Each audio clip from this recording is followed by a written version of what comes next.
Recording in progress. তো আজকে হচ্ছে 26শে ফেব্রুয়ারি 2025। আমাদের বার কাউন্সিল প্রিলিমিনারি ব্যাচ 2025-এর 14তম ক্লাস এবং ফৌজদারি কার্যবিধির 14তম ক্লাস।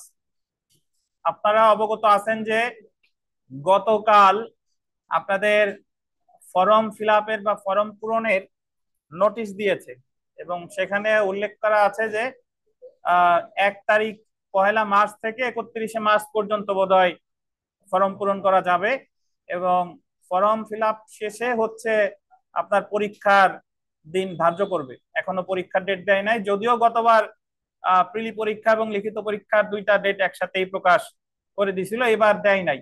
তো ধারণা করা যায় যে আপনারা অন্তত ওই 1 মাস তো এখনো আছে, আরো 1 মাস যদি খুব কম সময়ও পান তবুও 2 মাস সময় এখন থেকে ইনশাল্লাহ আছে। এবং এই 2 মাসের ক্ষেত্রে কার করণীয় কি তার একটু আলোচনা আমি করি।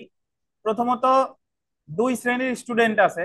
এক শ্রেণীর আছেন যারা সারা বছরই মোটামুটি টুকটাক পড়াশোনা করছেন, আর এক শ্রেণী আছেন হয়তোবা তাদের সুযোগ হয় নাই বা সুযোগ হলেও মনে চায় নাই, তারা অপেক্ষা করতেছিল যে ফর্ম পূরণের নোটিশ আসবে তারপরে আমরা পড়াশোনা শুরু করব। তো যাই হোক, এই যে যে 2 মাস সময়, আমার দৃষ্টিতে এই 2 মাস সময় অনেক সময়। যদি আপনি এই 2 মাস সময় আমি যেভাবে আপনাকে গাইডলাইন দেই এটা যদি আপনি অনুসরণ করেন, আমাদের সাথে ক্লাসগুলো করেন, আমাদের সাথে এই পরীক্ষাগুলো অংশগ্রহণ করেন এবং অন্যান্য কাজের বাইরে গিয়ে, এখন তো যেহেতু আর সময় নাই, আপনার পড়ায় অবশ্যই সময় দিতে হবে। পেশাগত কাজ থাকলেও যেটা না করলেই নয়, সেটা না করেই পড়াশোনার প্রতি ঝাঁপাই পড়তে হবে আর কি, নাহলে তো পারা যাবে না। তো এই জন্য আপনাদের হতাশ হওয়ার কোনো কারণ নাই। যারা যারা আজকে থেকেও যদি আপনি শূন্য থেকে শুরু করেন, তবে সম্ভব যদি আপনার মানসিক সংকল্পের সাথে সাথে যদি আপনি আপনার সংকল্পকে কার্যে পরিণত করতে পারেন। এবং যারা আজকে দেখতে পাচ্ছে আমার সামনে ভরে গেছে, আশা করি সামনে আরো কয়েকজন আসবে বা আসতে পারে। তো আপনারা যদি সারা বছর আসেন নাই, এখন আসছেন, আচ্ছা এখন আসলেও সম্ভব যদি এই কয়দিন আপনি ঠিকঠাক মতো পড়াশোনা করেন ইনশাল্লাহ। কারণ আমি আসলে টিচার হচ্ছে ফাঁকিবাজিদের, আমি নিজেও খুব বেশি পড়াশোনা করি নাই, অল্প পরে পরীক্ষা দেওয়া লোক, কিন্তু আমি যতটুকু পড়তাম ততটুকু মন দিয়া পড়তাম। তো আপনাদেরও এই 2 মাস সময় অনেক সময়, যদি আপনারা ঠিকঠাক মতো কাজে লাগান, এদিক সেদিক নজর না দেন, এই আর কি। বুঝতে পারছেন? তো ইনশাল্লাহ হবে। আর একটা কথা বলি, অনলাইনে তো আমাদের লেকচার অনেকেই দেখেন। প্রথমত বলে রাখি, আপনার অ্যাডভোকেট হতে হলে কোনো কোচিং এ ভর্তি হওয়ার প্রয়োজন নাই। আপনি বাজারে অনেক ভালো ভালো গাইডলাইন মানে গাইড বই পাওয়া যায়, আইন পাঠ আছে, প্রিলি মাস্টার আছে, তারপরে আরো অনেক নাম আছে, আমি জানি না, ঠিক নাম মনে করতে পারতেছি না। যে কোনো একটা বই পড়ে আপনি 2 মাস যদি যে কোনো একটা বই ভালোভাবে পড়েন, তাহলে কোথাও আপনার যাওয়ার দরকার নাই। একটা বই পড়বেন, 10-12টা বই পড়ার দরকার নাই। যে কোনো একটা বই পড়ে ওই বইটা যখন শেষ হয়ে যাবে, তখন আপনি বাজার থেকে ভালো মানের 2-1টা মডেল টেস্ট বই কিনে শেষের কয়েকদিন শুধু মডেল টেস্ট দিবেন, আর ওই বইটা বারবার রিভিশন দেবেন, একাধিক বই না। বুঝতে পারছেন? তাহলে এখন কোচিং কার দরকার? কোচিং দরকার হচ্ছে যে আপনি যদি মনে করেন যে আমার বাসায় একা একা পড়া হচ্ছে না, বা আমি আরো একটু তদারকির ভিতরে থাকতে চাই, তাদের জন্য হচ্ছে কোচিং। কিন্তু পাস করতে হলে কিন্তু একা একাও পাস করা যায়। বুঝতে পারছেন? আর কোচিং এ আসলে আপনার যে জিনিসটা হবে আর কি, সেটা হলো যে এই যে আপনারা, আমরা যে রেগুলার যে পড়ি, যে আপনি একা পড়লে নিজের মাথা খাটানো লাগতো, আর এই কোচিং এ আসলে এই কথাটা আর একজন আপনারে বলে দিচ্ছে। এবং একা একা একা একা একা একটা জিনিস বুঝতে যে সময় লাগে, আর একজন বুঝলে ওই জিনিস বুঝাইলে ওই জিনিসটা সহজে বোঝা যায়। তো এজন্য যদি কেউ মনে করেন যে কারো আর্থিক সমস্যা আছে, অনলাইনের কথা বলতেছি, আর্থিক সমস্যা আছে, কোচিং করতে পারতেছেন না, আপনারা আমাদের খান ল একাডেমির অনেক ভিডিও আছে। এই ভিডিওগুলো আপনি যদি A to Z দেখেন, ইনশাল্লাহ ওটাই আপনার প্রস্তুতির জন্য এনাফ।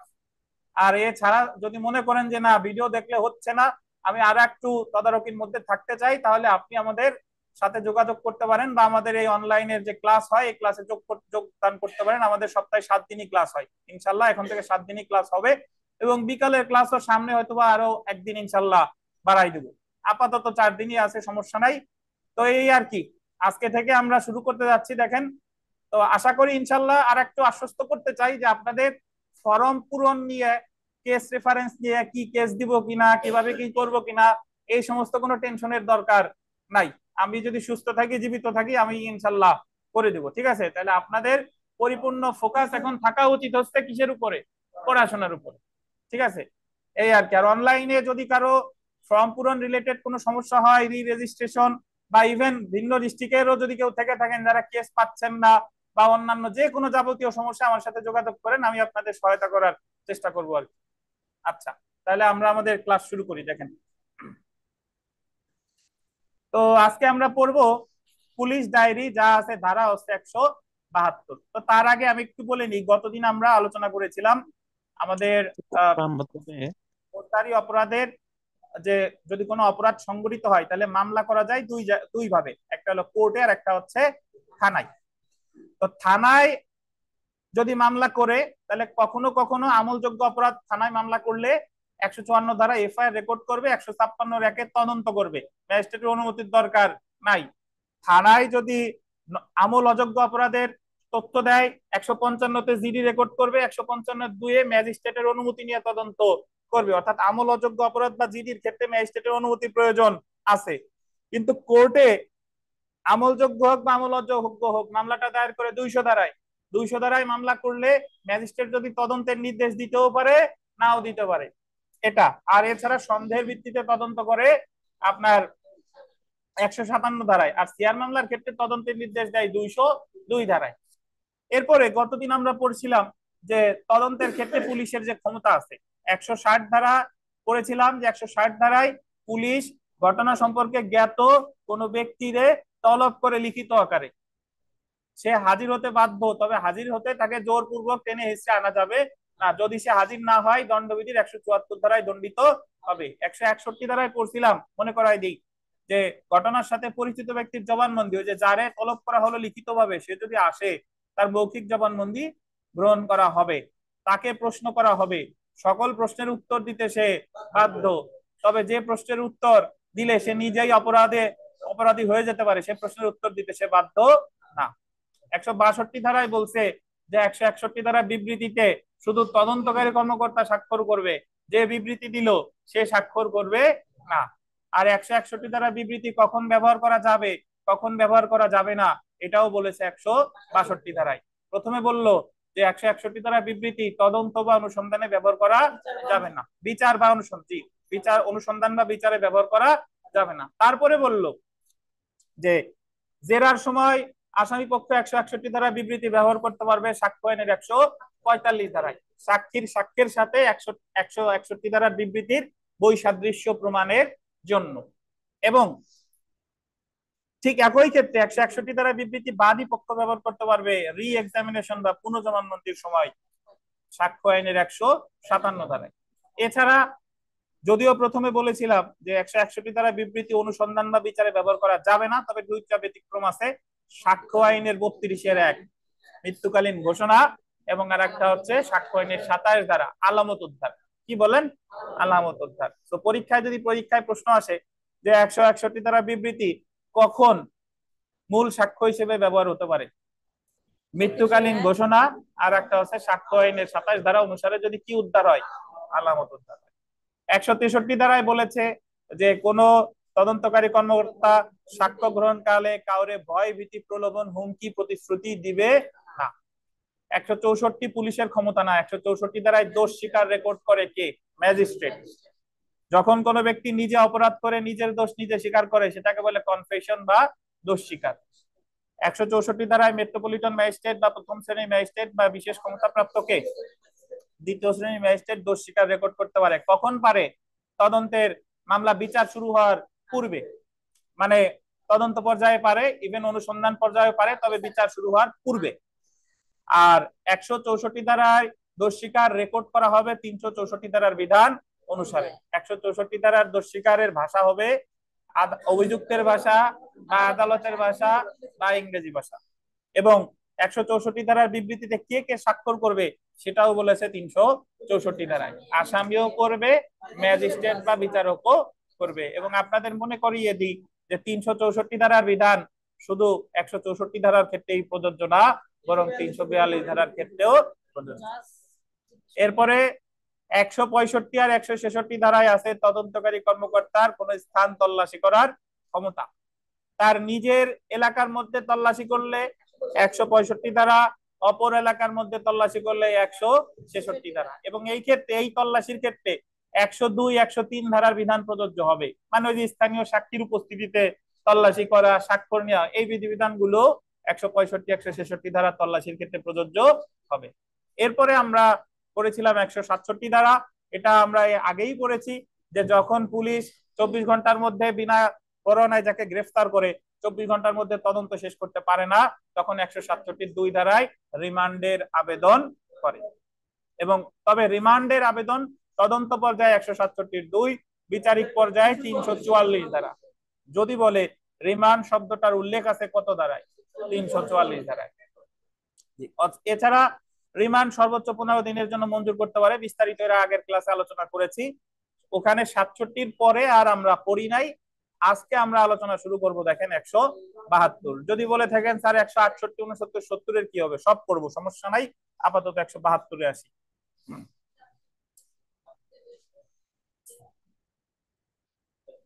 ধারা 172 পুলিশ ডায়েরি, নিচে একটু লিখে রাখেন কেস ডায়েরি, সংক্ষেপে সিডিও বলে। পুলিশ ডায়েরি, কেস ডায়েরি একই জিনিস।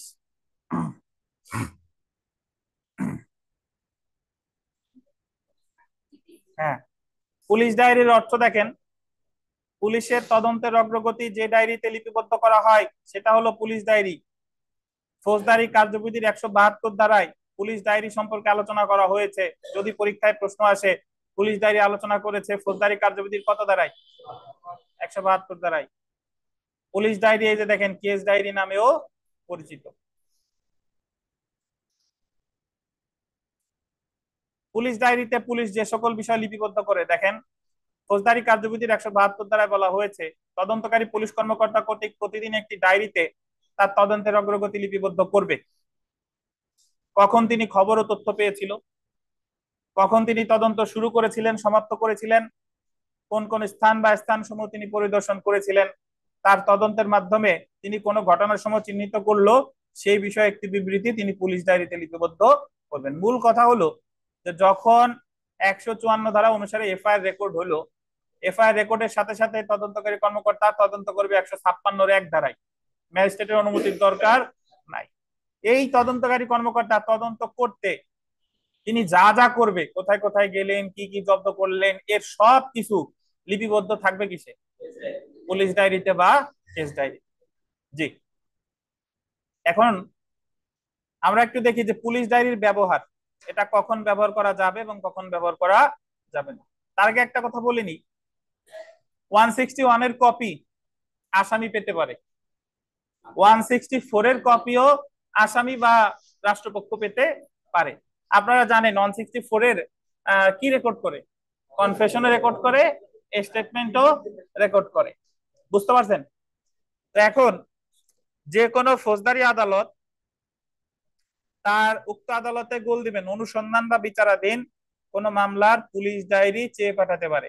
তাহলে পুলিশ ডায়েরি চেয়ে পাঠাতে পারে কে? ফৌজদারি আদালত।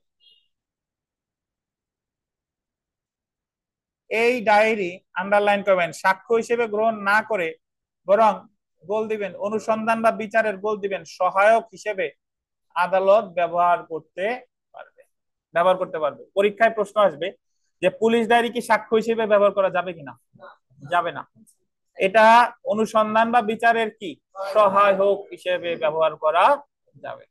বলেন তো 161 কি সাক্ষ্য হিসেবে ব্যবহার করা যাবে না? যাবে কিনা? মূল সাক্ষ্য না, এটা হলো অনুসমর্থন প্রকৃতির। তবে মূল সাক্ষ্য হতে পারে কখন? ওই দুইটা ক্ষেত্রে, সাক্ষ্য আইনের 32 ধারা আর কত 27 ধারা। জি, তারপরে দেখেন পুলিশ ডায়েরি, পুলিশ তার আন্ডারলাইন করবেন, স্মৃতি পুনর্জীবিত করার জন্য টু রিফ্রেশ হিজ মেমোরি ব্যবহার করতে পারে। বা এমন পুলিশ কর্মকর্তার আন্ডারলাইন করবেন, পরস্পর বিরোধী বক্তব্য নির্ধারণের উদ্দেশ্যে আদালত পুলিশ ডায়েরি ব্যবহার করতে পারে। ধরেন একটা মামলার, প্রতিটা মামলার একজন, জিয়ার মামলার একজন তদন্তকারী কর্মকর্তা থাকে। তো তিনি যখন তদন্ত করবেন, করার পরে ওই মামলা যখন বিচার শুরু হয়, ওই আয়োকেও আদালতে এসে সাক্ষ্য প্রদান করতে হয়। এখন একটা পুলিশ অফিসার তো আর একটা মামলাই তদন্ত করে না, সে তো বিভিন্ন কর্মস্থলে কর্মরত থাকে এবং বিভিন্ন মামলায় সে তদন্ত করে। তো যখন গোপালগঞ্জের একটা তদন্তকারী কর্মকর্তা যখন একজন ছিলেন, তিনি ধরেন 2016 সালের একটা মামলা, এখন তো তখন গোপালগঞ্জে ছিলেন, এখন চাকরি করেন চট্টগ্রামে, কিন্তু তারে সমন দেওয়া হলো যে আপনি এই মামলার সাক্ষ্য দিতে আসেন।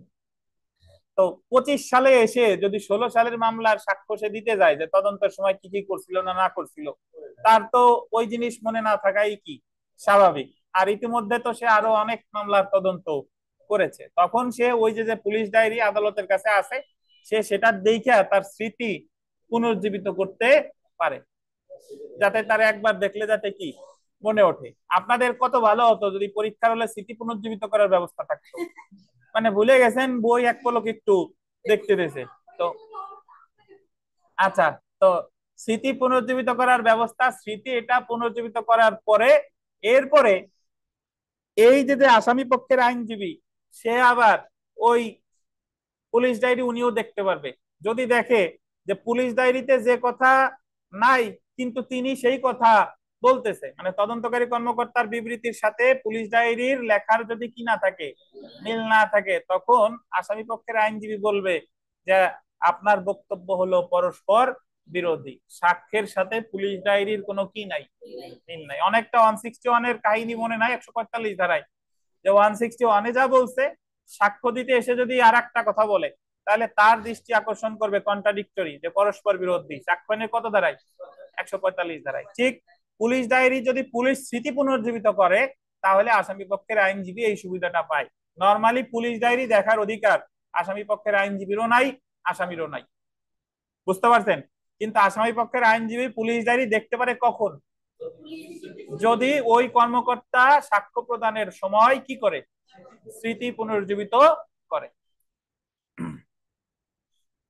পুলিশ ডায়েরি, পুলিশ তার স্মৃতি পুনর্জীবিত করার জন্য টু রিফ্রেশ হিজ মেমোরি ব্যবহার করলে এমন পুলিশ কর্মকর্তার পরস্পর বিরোধী বক্তব্য নির্ধারণের উদ্দেশ্যে যদি আদালত পুলিশ ডায়েরি ব্যবহার করে, সেই ক্ষেত্রে গোল দিবেন সাক্ষ্য আইনের 161 ও 145 ধারার বিধান প্রযোজ্য হবে। ওই যে 145-এও যা আছে 161-তেও তাই আছে, বাট 161টা এটা সাক্ষ্য আইনের 161, কিন্তু এটা ফৌজদারির 161 না।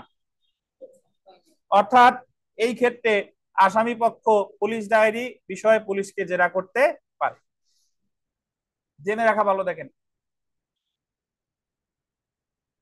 আসামি বা তার বৈধ প্রতিনিধি পুলিশ ডায়েরি চেয়ে পাঠাতে বা দেখার অধিকারী হবে না। 3টে স্টার দেন, গুরুত্বপূর্ণ কথা। পরীক্ষায় প্রশ্ন আসবে যে আসামি বা তার বৈধ প্রতিনিধি নিম্নের কোনটি দেখার অধিকারী? 161 ধারা বিবৃতি, 164 ধারা দোষ স্বীকার, পুলিশ ডায়েরি, উপরের সবগুলোই দেখার অধিকারী।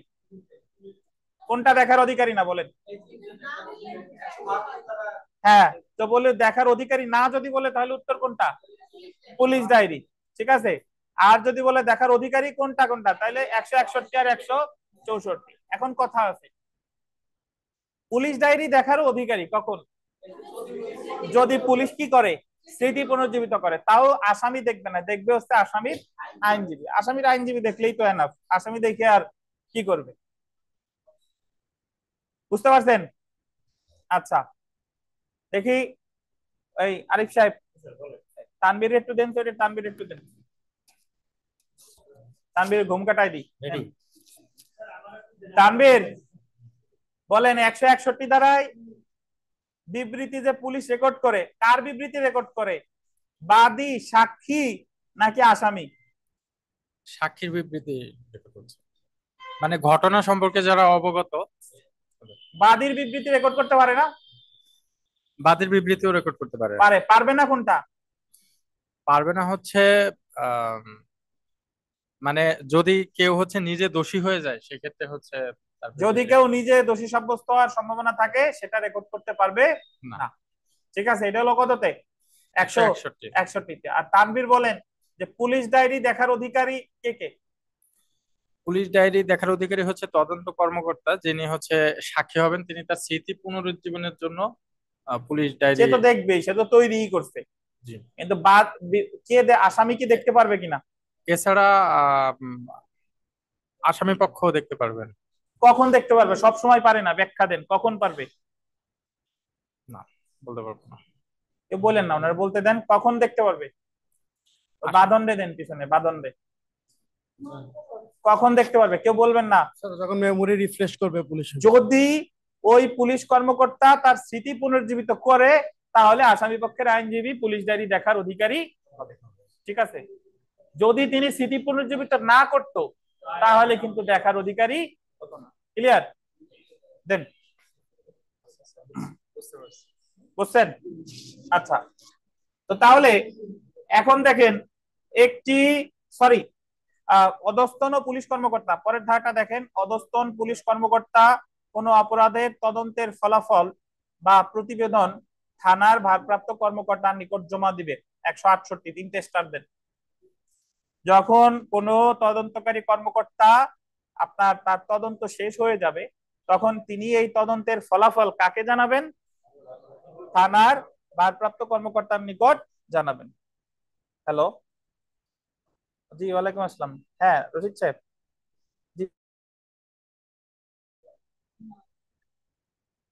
আচ্ছা, তাহলে দেখেন 168 দ্বারাই কে কার কাছে রিপোর্টের তথ্য জানাচ্ছে? অধস্তন যে পুলিশ কর্মকর্তা, তদন্তের ফলাফল তিনি জানাচ্ছেন কাকে? থানার ভারপ্রাপ্ত কর্মকর্তা বা অফিসার ইনচার্জকে। কত ধারায়? তাহলে পরীক্ষায় সরাসরি প্রশ্ন আসবে যে থানার ভারপ্রাপ্ত কর্মকর্তা, অফিসার ইনচার্জ, সরি মানে তদন্তকারী কর্মকর্তা তদন্তের ফলাফল থানার ভারপ্রাপ্ত কর্মকর্তাকে জানাবেন কত ধারায়? 168 ধারায়। ধন্যবাদ। আচ্ছা, পানি কিন্তু ওই বাম সাইডের ফিল্টারেও আছে, ওইটাও ঠিক করা হয়েছে। দেখেন তো বিগত বছরের প্রশ্ন দেখেন। একটি ফৌজদারি আদালত পুলিশ ডায়েরি তলব করতে পারে সাক্ষ্যের জন্য, তদন্তের জন্য, বিচারের জন্য, সুরতালের জন্য। কিসের জন্য? বিচারের সহায়ক নাকি? বিচারের সহায়ক হিসেবে সে চাইতে পারে।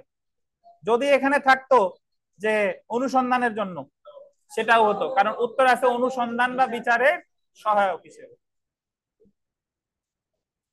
তো সেলফ প্র্যাকটিসের প্রশ্নটা দেখেন। সেলফ প্র্যাকটিসের এটা গুরুত্বপূর্ণ যে 1 নম্বর প্রশ্ন, ফৌজদারি কার্যবিধি ড্যাশ তদন্তের পর অপর্যাপ্ত সাক্ষ্যের জন্য পুলিশ আসামিকে মুক্তি দিতে পারে কত ধারায়? মানে এটা হলো 169 ধারায়। যখন তদন্ত শেষ হয়ে যায় তখন পুলিশ মানে পুলিশ কর্মকর্তা অথবা থানার ভারপ্রাপ্ত কর্মকর্তা যদি মনে করেন যে যার অভিযুক্ত ব্যক্তির বিরুদ্ধে তেমন কোনো সাক্ষ্য প্রমাণ নাই, অপ্রতুল, সে আসলে যে দোষ করছে এরকম কোনো কিছু বোঝা যাচ্ছে না, তাহলে তাকে জামিন দিতে পারে। পুলিশ জামিন দিতে পারে কত ধারায়? 169 ধারায়। পরীক্ষায় যদি আসে যে থানা থেকে জামিনের বিধান আলোচনা করছে কত ধারায়? 169 ধারায়। কে কে জামিন দিতে পারে? থানার ভারপ্রাপ্ত কর্মকর্তাও পারে, তদন্তকারী কর্মকর্তাও পারে। কত ধারায়? 169 ধারায়। যদি তদন্তে কি পাওয়া যায়? অপ্রতুল সাক্ষ্য পাওয়া যায়। তো যদিও সেখানে জামিন শব্দটা, বেইল শব্দটা ব্যবহার করা হয় নাই, সেখানে ব্যবহার করা হয়েছে মুক্তি। জি। 2 নং প্রশ্নটা দেখেন যে ফৌজদারি কার্যবিধির 169 ধারায় তদন্তের পর অপর্যাপ্ত সাক্ষ্যের জন্য থানার কর্মকর্তা অভিযুক্ত ব্যক্তিকে এই যে বন্ড সম্পাদন করে কি দিতে পারে? মুক্তি দিতে পারে। এখানকার ব্যাখ্যাটা একটু দেখেন যে তদন্ত চলাকালীন সময় এবং অভিযুক্ত ব্যক্তি পুলিশ হেফাজতে থাকলে আন্ডারলাইন করবেন থানার ভারপ্রাপ্ত কর্মকর্তা বা তদন্ত কর্মকর্তা তদন্তে অভিযুক্ত ব্যক্তির বিরুদ্ধে অপ্রতুল সাক্ষ্য পেলে অভিযুক্তকে মুক্তি দিতে পারে। কত ধারা? 169 ধারা। তারপরের ধারাটা দেখেন, যদি সাক্ষ্য প্রমাণ পর্যাপ্ত হয় তখন পুলিশ কর্মকর্তা মামলাটি ম্যাজিস্ট্রেটের নিকট পাঠাবে কত ধারায়? যদি সাক্ষ্য প্রমাণ পর্যাপ্ত হয় তাহলে ম্যাজিস্ট্রেটের কাছে মামলাটা পাঠাবে কত ধারায়? 170 ধারায়। তাহলে তদন্ত কর্মকর্তা থেকে তদন্তের ফলাফল ওসি সাহেবের কাছে যাচ্ছে 168, ওসি সাহেব বা আয়ও জামিন দিচ্ছে 169। আর যদি পর্যাপ্ত সাক্ষ্য পায় তাহলে ওসি সাহেব মামলাটা বা পুলিশ কর্মকর্তা কোর্টে পাঠাচ্ছে, ম্যাজিস্ট্রেটের কাছে পাঠাচ্ছে, কত দাঁড়ায়? 170।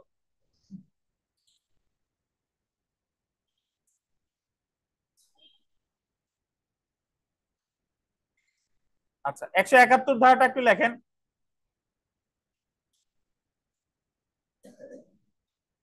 ধারা 171, কোন ফরিয়াদি বা সাক্ষীকে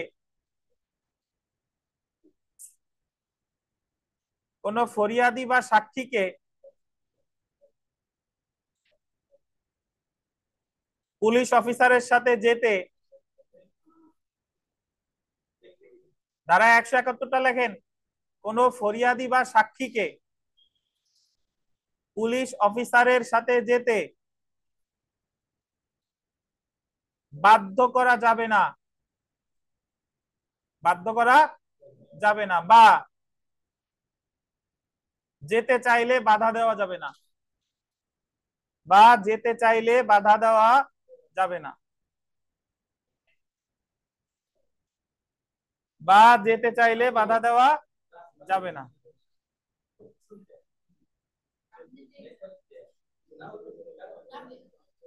তো 171 ধারায় বলছে যে কোনো ফরিয়াদি বা সাক্ষীকে পুলিশ অফিসারের সাথে যেতে বাধ্য করা যাবে না, বা যদি সে যেতে চায় তাহলে তারে কি বাধা দেওয়া যাবে না।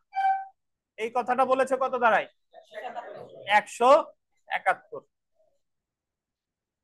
171। এখন বিথিকা বলবে যে 172 ধারায় কি বলছে। Police diary sir. পুলিশ ডায়েরির কালার কি বলেন?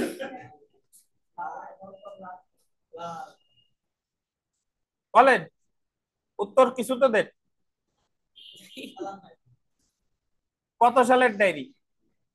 পুলিশ কোন জায়গায় যে বলেন। তদন্ত করবে এবং সে সে জায়গায় যে সেই স্থানের যারা জানে ঘটনা সম্পর্কে তাদের সম্পর্কে জেনে এবং কখন ঘটনা ঘটেছে এবং সেখানে যদি কোনো কিছু পাওয়া যায় আলামত উদ্ধার বা জব্দ করা সেইগুলো রিপোর্ট করবে ইত্যাদি ইত্যাদি স্যার। মোট কথা তদন্তকারী কর্মকর্তা তার তদন্তের যে বিস্তারিত যা যা করলো, কোথায় কোথায় গেল, কোথায় কোথায় তল্লাশি করলো, কার কার জবানবন্দি দিল, সবকিছু বিস্তারিত থাকে কিসে? Police diary.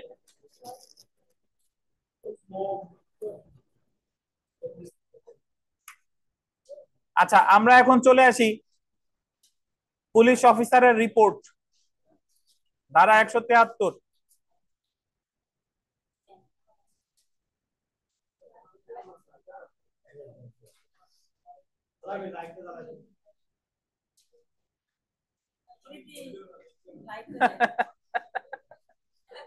আচ্ছা দেখেন, ফৌজদারি কার্যবিধি 1898 এর অধীন গোল দিবেন 2টি ধারায় পুলিশ রিপোর্ট দাখিল সম্পর্কে আলোচনা করা হয়েছে। ফৌজদারি কার্যবিধি কি খুঁজেন মাসুদ? ফৌজদারি কার্যবিধি 1898 এর 2টি ধারায় পুলিশ রিপোর্ট সম্পর্কে আলোচনা করা হয়েছে। প্রত্যেক মামলার ক্ষেত্রে তদন্ত শেষে তদন্তকারী কর্মকর্তা গোল দিবেন 173 ধারার অধীন পুলিশ রিপোর্ট দাখিল করে। 173 ধারার অধীন যে পুলিশ রিপোর্টটা দাখিল করে এটা জিআর মামলা অথবা নন জিআর মামলা, মানে যে মামলাটা থানায় হয়েছিল সেই মামলার তদন্ত প্রতিবেদন জমা দেয় কত ধারায় দাখিল করবে? 173 ধারায়। অপরদিকে প্রত্যেক নালিশি মামলা বললেই মামলাটা হয়েছে কোথায়? ম্যাজিস্ট্রেটের কাছে। তদন্ত শেষে তদন্তকারী কর্মকর্তা 202 ধারার অধীন রিপোর্ট দাখিল করতে পারে। তো যদি পরীক্ষায় এই ধরনের প্রশ্ন আসে যে 202 ধারায় যে তদন্ত প্রতিবেদন দেয় কোন ধরনের মামলায়? জিআর মামলায়। আর 173 ধারায় যে তদন্ত প্রতিবেদন দেয় জিআর অথবা নন জিআর। ঠিক আছে, এখন দেখেন পুলিশ অফিসারের রিপোর্টের অর্থ।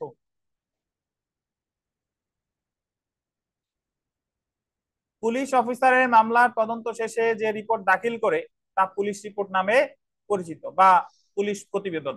পুলিশ রিপোর্ট বা পুলিশ প্রতিবেদন। তদন্ত শেষ হবার পর তদন্তকারী কর্মকর্তা 173 ধারার অধীন তদন্ত প্রতিবেদন জমা দিবে। গোল দিবেন, থানার ভারপ্রাপ্ত কর্মকর্তা এই তদন্ত রিপোর্ট অপরাধ আমলে নেওয়ার এখতিয়ার সম্পন্ন ম্যাজিস্ট্রেটের নিকট প্রেরণ করবে। তো তদন্তকারী কর্মকর্তা তো দিল কার কাছে? ওসি সাহেবের কাছে। আর ওসি সাহেব পাঠাবে কার কাছে? ম্যাজিস্ট্রেটের কাছে। ফৌজদারি কার্যবিধির 173 ধারার অধীন তদন্ত সম্পন্ন করার পর তদন্তকারী কর্মকর্তাকে একটি প্রতিবেদন দাখিল করতে হয়, আন্ডারলাইন করবেন, যা পুলিশ প্রতিবেদন নামে পরিচিত।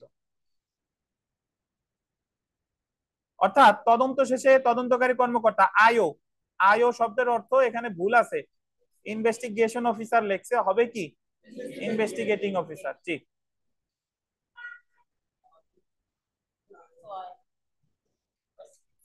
অর্থাৎ তদন্ত শেষে তদন্তকারী কর্মকর্তা যে প্রতিবেদন দাখিল করে সেটাকে পুলিশ প্রতিবেদন বা রিপোর্ট বলা হয়। উক্ত তদন্ত প্রতিবেদনে তদন্তকারী কর্মকর্তা অভিযুক্ত ব্যক্তিকে, আন্ডারলাইন করবেন, অব্যাহতির সুপারিশ করতে পারে বা অভিযুক্তকে ফৌজদারিতে বিচারের জন্য সুপারিশ করতে পারে। একটু শুনেন,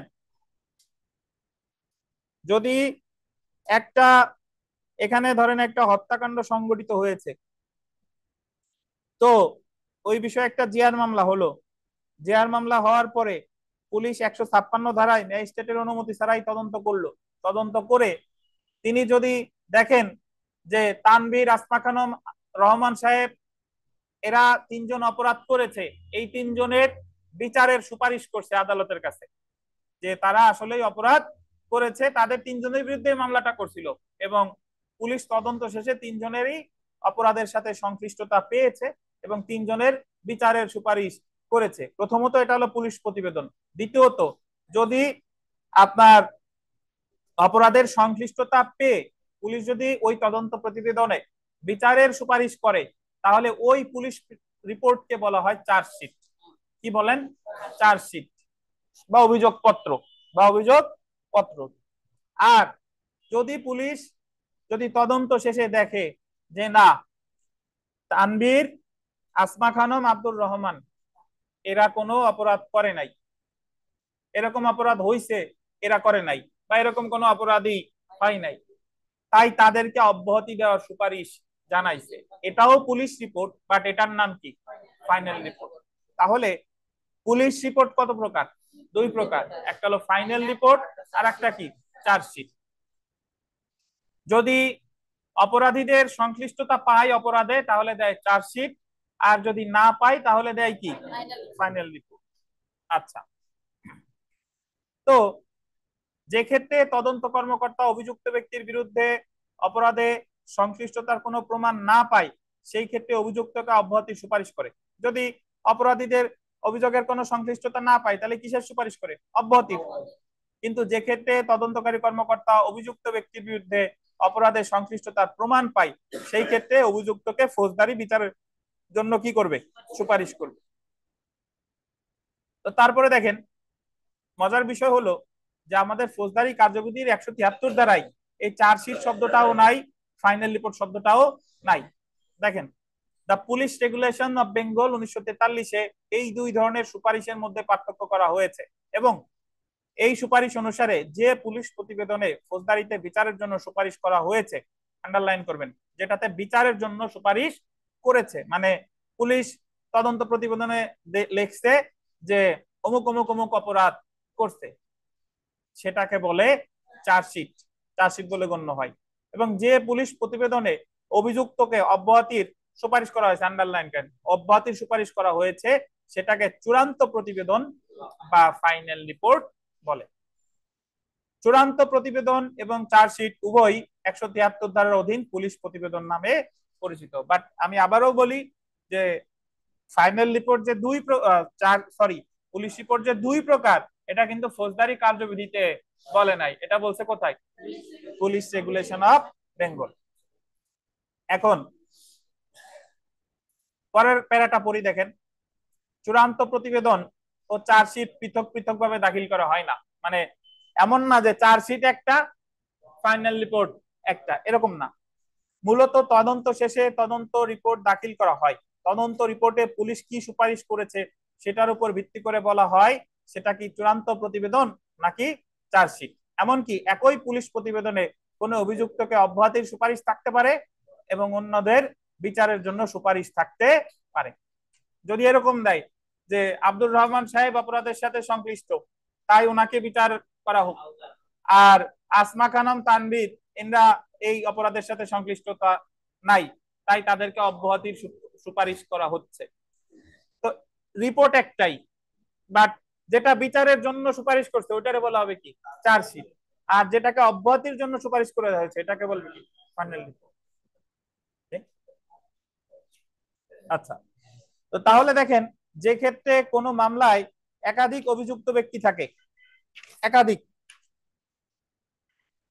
সেই ক্ষেত্রে যার বা যাদের বিরুদ্ধে পুলিশ কোনো অপরাধ সংশ্লিষ্টতার প্রমাণ পায় না তাকে বা তাদেরকে অব্যাহতির সুপারিশ করতে পারে এবং অন্যান্যদের বিরুদ্ধে বিচারের সুপারিশ করতে পারে। এই ক্ষেত্রে যাদেরকে অব্যাহতির সুপারিশ করা হয়েছে তাদের ক্ষেত্রে উক্ত প্রতিবেদনটি চূড়ান্ত প্রতিবেদন হিসেবে ম্যাজিস্ট্রেট বিবেচনা করে তাদেরকে অব্যাহতি দিতে পারে, এবং যাদের বিরুদ্ধে বিচারের সুপারিশ করা হয়েছে তাদের ক্ষেত্রে উক্ত পুলিশ প্রতিবেদনটি চার্জশিট হিসেবে গণ্য করতে পারে।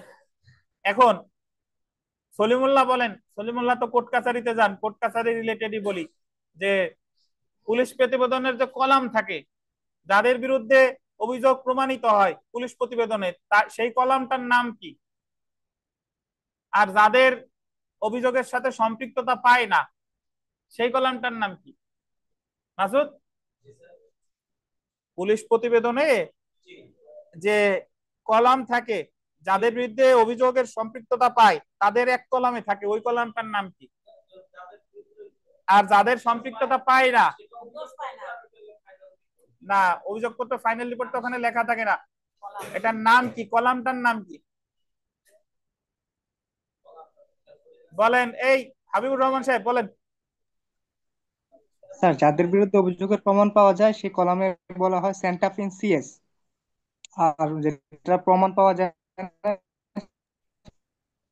না সেটাকে নট সেন্টাফ, সেন্টাফ ইন সিএস বলে কি মনে পড়ছে? সংক্ষেপে সেন্টাফ লেখা থাকে, যাদের বিরুদ্ধে জি স্যার, নট বিচার সেন্টাফ। সুপারিশ করছে সেটার বলে কি সেন্টাফ, আর যাদের বিরুদ্ধে সুপারিশ মানে অব্যাহতির সুপারিশ করা হয়েছে সেটার নাম কি নট সেন্টাফ। জি দেখেন, আচ্ছা আপনার দরকার নাই এমনি দেখেন। আচ্ছা, তো পুলিশ রিপোর্টের প্রকারভেদ দেখেন। সুতরাং উপরোক্ত আলোচনা থেকে বলা যায় পুলিশ রিপোর্ট বা প্রতিবেদন প্রধানত দুই প্রকার, একটা হচ্ছে চূড়ান্ত প্রতিবেদন বা ফাইনাল রিপোর্ট, আর একটা হচ্ছে চার্জশিট। ঠিক আছে, এখন আপনাদের যে জিনিসটা জানার দরকার নাই, মানে এর পিআরবি তে পুলিশ রেগুলেশন অফ বেঙ্গলে এই ফাইনাল রিপোর্টে 5 ভাগে ভাগ করছে। তো এই ফাইনাল রিপোর্টের যে 5 ভাগ, এটা আমাদের বার কাউন্সিল পরীক্ষার জন্য দরকার না, কিন্তু এমনিতে জানতে হবে।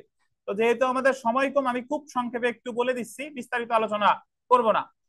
কোর্টে যে শব্দটা সবচেয়ে বেশি ব্যবহৃত হয় সেটা বলে এফআরটি, যে এফআরটি দিছে। ঠিক আছে, তো এফআরটি অর্থ হলো ফাইনাল রিপোর্ট কি বলেন? Final report true, final report true মানে ফাইনাল রিপোর্ট সত্য, মানে হলো একটা উদাহরণ দিয়ে বোঝাই, সবগুলা বোঝাই। 5 প্রকার ফাইনাল রিপোর্ট আছে, 5 প্রকার। তো হলো এফআরটি ফাইনাল রিপোর্ট ট্রু, এটার অর্থ হলো যে এই জায়গায় হত্যাকাণ্ড সংঘটিত হয়েছে, কিন্তু যে আসামির বিরুদ্ধে মামলা করছে এই আমাদের আব্দুর রহমান, আসমা, তানভীর, এরা কেউ এই ঘটনার সাথে জড়িত না। বুঝতে পারছেন? অপরাধটা ঘটছে কিন্তু যাদের বিরুদ্ধে মামলা করা হয়েছে তারা এই অপরাধ করে নাই, এটা হলো ফাইনাল রিপোর্ট ট্রু। বুঝতেন? না জানলে সমস্যা নাই, এমনি বার কাউন্সিলের জন্য গুরুত্বপূর্ণ না, এমনি বোঝার সাথে বলতেছি সংক্ষেপে। এফআরএফ ফাইনাল রিপোর্ট ফলস, যে মামলা করা হয়েছে এরকম কোনো ঘটনাও ঘটে নাই, আর ঘটনা যদি না ঘটে তাহলে যাদের বিরুদ্ধে অভিযোগ করছে তারা তো করার প্রশ্নই উঠে না। বুঝছেন? এটা হলো কি ফাইনাল রিপোর্ট ফলস, এফআরএফ। এফআরটি হলো ঘটনা ঘটছে বাট যাদের বিরুদ্ধে মামলা করছে তারা ঘটায় নাই, এটা হলো এফআরটি। আর এফআরএফ হলো এরকম কোনো ঘটনাই ঘটে নাই, আর যাদের বিরুদ্ধে মামলা করছে তাহলে তো ঘটানোর কোনো প্রশ্নই ওঠে না। বুঝছেন? ফাইনাল রিপোর্ট একটা আছে mistake of law. Mistake of law, ধরেন মামলা করছে যে ধর্ষণের মামলা, যে সম্মতির বিরুদ্ধে, মানে এত বছরের কম বয়স্ক মামলা করছে যে 16 বছরের কম বয়স্ক নারীর সম্মতি থাক বা না থাক সেটা ধর্ষণ বলে গণ্য হবে।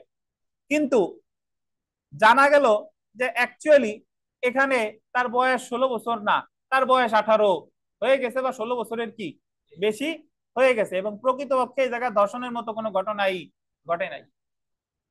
এটা হলো final report mistake of law. Final report mistake of fact, ওই যে মামলা করছে ধরেন যে অপহরণ করে নিয়ে গেছে কাউরে, এক পিতা মামলা করছে যে তার মেয়েরে অপহরণ করে নিয়ে গেছে, কিন্তু পরে তদন্ত করে জানা গেল যে অপহরণ করে নেই, তারা নিজের ইচ্ছায় গেছে এবং তারা বিবাহ বন্ধনে আবদ্ধ হয়েছে, তারা সাবালিকা। এটা হলো final report mistake of fact. আর একটা হলো সর্বশেষ 5 নাম্বার, যেটা final report non cognizable, non cog বলে। ফাইনাল রিপোর্ট নন কগনিজেবল মানে আপনি মামলা করছেন 326-এর, কিন্তু ফাইনাল রিপোর্ট দিছে ধরেন 325 বা সরি 323 দিছে, 323, 26-এর কোনো ঘটনা এই জায়গা ঘটে নাই। মানে মামলা করছিলেন আমলযোগ্য, কিন্তু তদন্ত করে পাইছে কি আমল অযোগ্য। এই হলো 5 প্রকার ফাইনাল রিপোর্ট। তো আপনাদের খুব সংক্ষেপে বললাম, এটা আমাদের বার কাউন্সিলের জন্য দরকার নাই, বাট এমনি একটু আলোচনা করলাম। তো আমরা চলে আসি চূড়ান্ত প্রতিবেদন বা ফাইনাল রিপোর্ট। তদন্তকারী কর্মকর্তা অভিযোগের বা অপরাধের সত্যতা খুঁজে না পেলে অভিযুক্ত ব্যক্তিকে অব্যাহতি করার সুপারিশ করে যে রিপোর্ট দেয় তাই হলো চূড়ান্ত প্রতিবেদন বা ফাইনাল রিপোর্ট। আর চার্জশিট তো জানি, চার্জশিট মানে হলো কি, অভিযোগের সত্যতা পাওয়া গেছে এবং অভিযুক্ত ব্যক্তিকে অভিযুক্ত করে পুলিশ যে প্রতিবেদন দেয় তাই হচ্ছে কি চার্জশিট। কিন্তু দেখেন এমন অনেক পুলিশ প্রতিবেদন থাকে যেটা গোল দিবেন আংশিক চূড়ান্ত প্রতিবেদন, আংশিক চার্জশিট প্রকৃতির হয়। মূলত দেখতে হবে পুলিশ প্রতিবেদনে কি সুপারিশ করা হয়েছে। এখন আমরা চলে আসি যে পুলিশ রিপোর্ট দাখিল ও ফলাফল। তদন্ত কর্মকর্তা তদন্ত শেষে 173 ধারার অধীন বা 202(2) খ ধারার অধীন চূড়ান্ত রিপোর্ট দাখিল করলে, অর্থাৎ যে ক্ষেত্রে পুলিশ অভিযুক্ত ব্যক্তির বিরুদ্ধে অপরাধের সংশ্লিষ্টতার কোনো প্রমাণ পাওয়া যায়নি এবং তাকে অব্যাহতির সুপারিশ করে, সেই ক্ষেত্রে ম্যাজিস্ট্রেট উক্ত অভিযুক্তকে অব্যাহতি দিতে পারে। যদি আপনি ফাইনাল রিপোর্ট দিচ্ছেন তাহলে ম্যাজিস্ট্রেট ওই আসামির ইচ্ছা করলে কি দিতে পারে, অব্যাহতি দিতে পারে। কিন্তু যে ক্ষেত্রে অপরাধের সংশ্লিষ্টতা পাওয়া গেছে এবং অভিযুক্তকে ফৌজদারি অপরাধে বিচারের জন্য পুলিশ সুপারিশ করেছে, সেই ক্ষেত্রে ম্যাজিস্ট্রেট এমন চার্জশিট গ্রহণ করে পরবর্তী ব্যবস্থা গ্রহণ করতে পারে। মানে যদি আপনি চার্জশিট দেন, পুলিশ যদি চার্জশিট দেয়, তাহলে ম্যাজিস্ট্রেট চার্জশিটটারে আমলে নিয়ে পরবর্তী ব্যবস্থা গ্রহণ করতে পারে। আর যদি ফাইনাল রিপোর্ট দেয় তাহলে সেটা ফাইনাল রিপোর্ট গ্রহণ করে আসামির কি দিতে পারে, অব্যাহতি দিতে পারে। তবে একটা বিষয় হলো যে চার্জশিট দেখ বা ফাইনাল রিপোর্ট দেখ, ম্যাজিস্ট্রেট কিন্তু এটা গ্রহণ করতে বাধ্য না, অর্থাৎ তুমি অব্যাহতি দিতেও বাধ্য না, আমলে নিতেও বাধ্য না। একটু চলে আসি অধিকতর তদন্ত বা ফার্দার ইনভেস্টিগেশন, এবং আন্ডারলাইন করবেন সম্পূরক চার্জশিট, সাপ্লিমেন্টারি চার্জশিট। শুনেন, যখন একটু আগে আমার কথা শুনেন তারপর বই পড়বো। যখন পুলিশ প্রতিবেদন জমা দিছে ম্যাজিস্ট্রেটের কাছে, আমরা তো জানি সেটা চার্জশিটও হতে পারে, সেটা ফাইনাল রিপোর্টও হতে পারে। এবং একটু আগে এটাও বললাম যে এটা অ্যাকসেপ্ট করতে পুলিশ কি বাধ্য, মানে ম্যাজিস্ট্রেট কি বাধ্য, বাধ্য না। তিনি যদি মনে করে যে এই তদন্ত ঠিকঠাক হয় নাই, তিনি আরো অধিকতর তদন্তের নির্দেশ দিতে পারে, ওই তদন্ত প্রতিবেদন অ্যাকসেপ্ট করতে পারে অথবা কি অধিকতর তদন্তের নির্দেশ দিতে পারে। ঠিক আছে, এখন এই যে অধিকতর তদন্ত মানে একবার যে তদন্ত করছে সেটা তো থাকবেই, সেটার সাথে সাথে আরো অধিকতর তদন্ত করে যে চার্জশিটটা জমা দিবে সেটার বলে সাপ্লিমেন্টারি চার্জশিট। বুঝতে পারছেন? তাহলে পুনঃ তদন্ত না, 173-এ যে বিধানটা আছে সেটা কি অধিকতর তদন্ত। এখন এই অধিকতর তদন্তটা তিন ভাবে করা যায়। ম্যাজিস্ট্রেট স্বপ্রণোদিত হয়ে অধিকতর তদন্তের আদেশ দিতে পারে, নারাজি দরখাস্তের ভিত্তিতে আদেশ দিতে পারে, আর একটা হলো পুলিশের উপরস্থ কর্মকর্তার নির্দেশে অধিকতর তদন্ত করতে পারে। শুনেন, মামলায় আসামি ছিল আব্দুর রহমান, আসমা, তানভীর। এখন তদন্ত প্রতিবেদনে ধরেন আব্দুর রহমানের নাম আসছে, আসমা আর তানভীরে অব্যাহতির সুপারিশ করছে, তখন ম্যাজিস্ট্রেট এই যে তদন্ত প্রতিবেদনটা, এটা তো আংশিক চার্জশিট, আংশিক ফাইনাল রিপোর্ট না? তো ম্যাজিস্ট্রেট ইচ্ছা করলে এটা একসেপ্ট না করে তিনি বললো যে আরো অধিকতর তদন্ত করা হোক, বুঝছেন?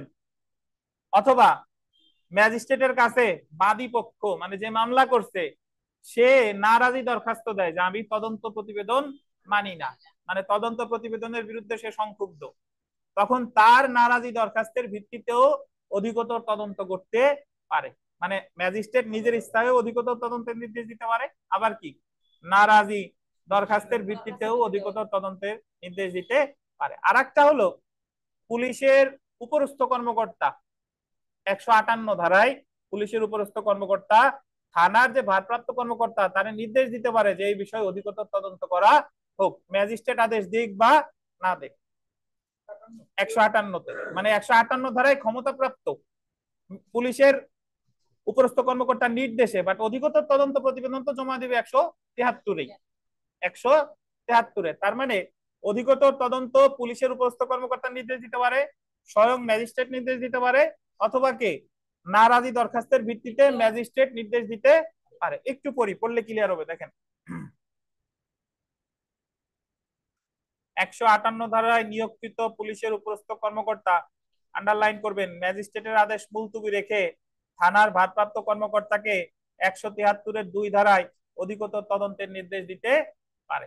মানে নির্দেশটা দিচ্ছে 173-এর 2 ধারায়, বাট যে পুলিশ অফিসারটা দিচ্ছে সে হচ্ছে 158 ধারায় নিয়োগকৃত পুলিশের উপরস্থ কর্মকর্তা। 173-এর 1 ধারার অধীন পুলিশ রিপোর্ট দাখিল করার পরেও বল দিবেন পুলিশ 173-3 খ ধারার অধীন অধিকতর তদন্ত করতে পারে, ডু ফার্দার ইনভেস্টিগেশন। পরীক্ষায় যদি প্রশ্ন আসে যে অধিকতর তদন্ত আছে কত ধারায়, 173-3 খ, 173-3 খ। অধিকতর তদন্ত করে মৌখিক বা দালিলিক অধিকতর সাক্ষ্য পেলে পুলিশ 173-3 খ ধারায়, আন্ডারলাইন করবেন, অধিকতর রিপোর্ট বা সম্পূরক চার্জশিট বা সাপ্লিমেন্টারি চার্জশিট দাখিল করতে পারে। আন্ডারলাইন করবেন 173 ধারার অধীন পুনঃ তদন্তের বা রি ইনভেস্টিগেশনের কোনো বিধান নাই। তিনটে স্টার দেন। পরীক্ষায় প্রশ্ন আসে যে ফৌজদারি কার্যবিধিতে কোন বিধানটির বিধান নাই, মানে কোন পদ্ধতিটির বিধান নাই, পুনঃ তদন্তের বিধান নাই। অধিকতর তদন্ত আর পুনঃ তদন্তর ভিতরে পার্থক্য আছে, এক জিনিস না। অধিকতর তদন্ত মানে হলো আগের তদন্ত যা হয়েছে সেটার সাথে এক্সট্রা যোগ হবে, আর পুনঃ তদন্ত মানে হলো আগের তদন্ত সব কি বাতিল, নতুন করে আবার তদন্ত হবে। তো পরীক্ষায় যদি আসে যে ফৌজদারি কার্যবিধিতে কোনটি আছে ফার্দার ইনভেস্টিগেশন, কোনটি নাই রি ইনভেস্টিগেশন নাই। তারপরে দেখেন সবাই সিগনেচার করেন। তথ্য প্রদানকারীর বা থানার ভারপ্রাপ্ত ঊর্ধ্বতন কর্মকর্তার আবেদন ক্রমে, এই যে এটা বলতেন তথ্য প্রদানকারীর, তথ্য প্রদানকারী মানে কে? সংবাদদাতা। তথ্য প্রদানকারী মানে সংবাদদাতা। আচ্ছা, একজন প্রশ্ন করছে যে স্যার অধিকতর তদন্তে তো 173-এর 2-ও আছে, 173-এর 3 খতেও আছে, তাহলে হবে কোনটা? তদন্ত প্রতিবেদন জমা দেয় 173-এর 3 খতে, সেটা তো তারা নির্দেশ দিছে, কিন্তু তদন্ত অধিকতর তদন্ত করে তদন্ত প্রতিবেদন জমা দিবে কততে? 173-3 খ। আচ্ছা দেখেন, আচ্ছা দেখেন, তথ্য প্রদানকারী মানে হলো সংবাদদাতা বা থানার ভারপ্রাপ্ত ঊর্ধ্বতন কর্মকর্তার আবেদন ক্রমে বা ম্যাজিস্ট্রেট তার নিজ উদ্যোগে সোমোটো অধিকতর তদন্তের নির্দেশ দিতে পারে। বলছিলাম না তিনটা ক্ষেত্রে। তথ্য প্রদানকারী দেয়া হলো নারাজি, থানার ভারপ্রাপ্ত ঊর্ধ্বতন কর্মকর্তা ওই যে 158 ধারায় নিয়োগ দিচ্ছে, মানে আদেশ দিচ্ছে 173-2-এ। আর ম্যাজিস্ট্রেট নিজ উদ্যোগেও অধিকতর তদন্তের নির্দেশ দিতে পারে। এমনকি অধিকতর তদন্তের, আন্ডারলাইন করবেন, কোনো আবেদন না করা হলেও বা কোনো নারাজি পিটিশন দায়ের না করা হলেও ম্যাজিস্ট্রেট স্ব উদ্যোগে অধিকতর তদন্তের নির্দেশ দিতে পারে। কিন্তু গোল দিবেন, গুরুত্বপূর্ণ, আসামির আবেদনের ভিত্তিতে ম্যাজিস্ট্রেট অধিকতর তদন্তের নির্দেশ দিতে পারে না। যদি না থাকে পুরাতন বইতে একটু লিখে রাখবেন যে আসামি অধিকতর তদন্তের আবেদন করতে পারে না।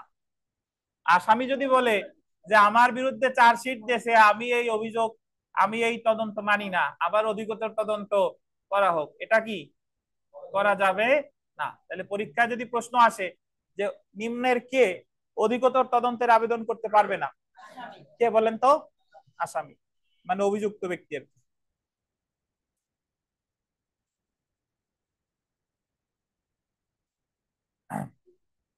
একশো 73 ধারার অধীন তদন্ত রিপোর্ট দাখিল করার পর ম্যাজিস্ট্রেট চার্জশিটভুক্ত অভিযুক্ত ব্যক্তির বিরুদ্ধে অপরাধ আমলে নিতে পারে এবং যে সকল ব্যক্তির বিরুদ্ধে চূড়ান্ত প্রতিবেদন দাখিল করা হয়েছে তাদেরকে অব্যাহতি দিতে পারে।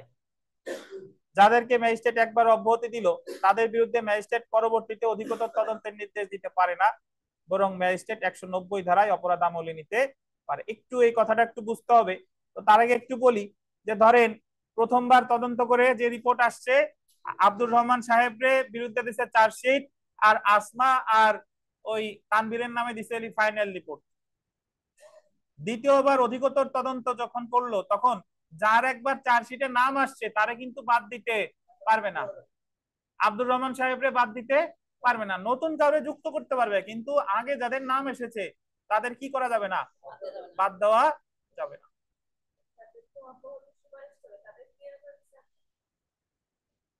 আচ্ছা, এখানের এই লাইনটা আপনাদের একটু কনফিউজ করবে, আমি একটু দেখাই। যাদেরকে ম্যাজিস্ট্রেট একবার অব্যাহতি দিল তাদের বিরুদ্ধে ম্যাজিস্ট্রেট পরবর্তীতে অধিকতর তদন্তের নির্দেশ দিতে পারে না, বরং ম্যাজিস্ট্রেট 190 ধারায় অপরাধ আমলে নিতে পারে। এই লাইনটা ভুলে যান, আপনি জাস্ট মনে রাখেন যে চার্জশিট দেখ বা ফাইনাল রিপোর্ট দেখ, একসেপ্ট করবে কি করবে না কার এখতিয়ার? ম্যাজিস্ট্রেটের এখতিয়ার। ইভেন এর আগে আমরা পড়ছি যদি ফাইনাল রিপোর্ট দেয়, ফাইনাল রিপোর্ট মানে তো বললো যে ওনারা তিনজন কোনো অপরাধ করে নাই, তারপরেও ম্যাজিস্ট্রেট স্বপ্রণোদিত হয়ে অপরাধ আমলে নিতে পারে। আব্দুল সালাম ভার্সেস স্টেট মামলায় বলা হয়েছে যে ফাইনাল রিপোর্ট দিলেও ম্যাজিস্ট্রেট স্বপ্রণোদিত হয়ে অপরাধ আমলে নিতে পারে, উনার কাছে কেউ যদি নারাজি দরখাস্ত নাও দেয়। তো এই লাইন কেটে দেন, এটা কনফিউজ করে দিবে। জি, এখন দেখেন পরবর্তী কার্যধারা। এই যে দেখেন, পুলিশ রিপোর্ট গ্রহণ করতে ম্যাজিস্ট্রেট বাধ্য নয়, আন্ডারলাইন করেন। যে ক্ষেত্রে আসামিকে অব্যাহতির সুপারিশ করে পুলিশ চূড়ান্ত প্রতিবেদন দাখিল করে ম্যাজিস্ট্রেট উক্ত রিপোর্ট মানতে বাধ্য নয়, অর্থাৎ ম্যাজিস্ট্রেট উক্ত রিপোর্ট গ্রহণ বা প্রত্যাখ্যান করতে পারে। ম্যাজিস্ট্রেট চূড়ান্ত রিপোর্ট গ্রহণ করে, এটা বললেন 202-2 খ ধারায় আসামিকে ডিসচার্জ দিতে পারে। পুলিশ রিপোর্টের উপর ভিত্তিতে ম্যাজিস্ট্রেট যদি কাউরে অব্যাহতি দেয়, 202-2 খ কত ধারা? আমরা ফৌজদারি কার্যবিধিতে বেশ কয়েক জায়গায় অব্যাহতি পাবো, এই যে প্রথম পেলাম 202-2 খ, বুঝছেন?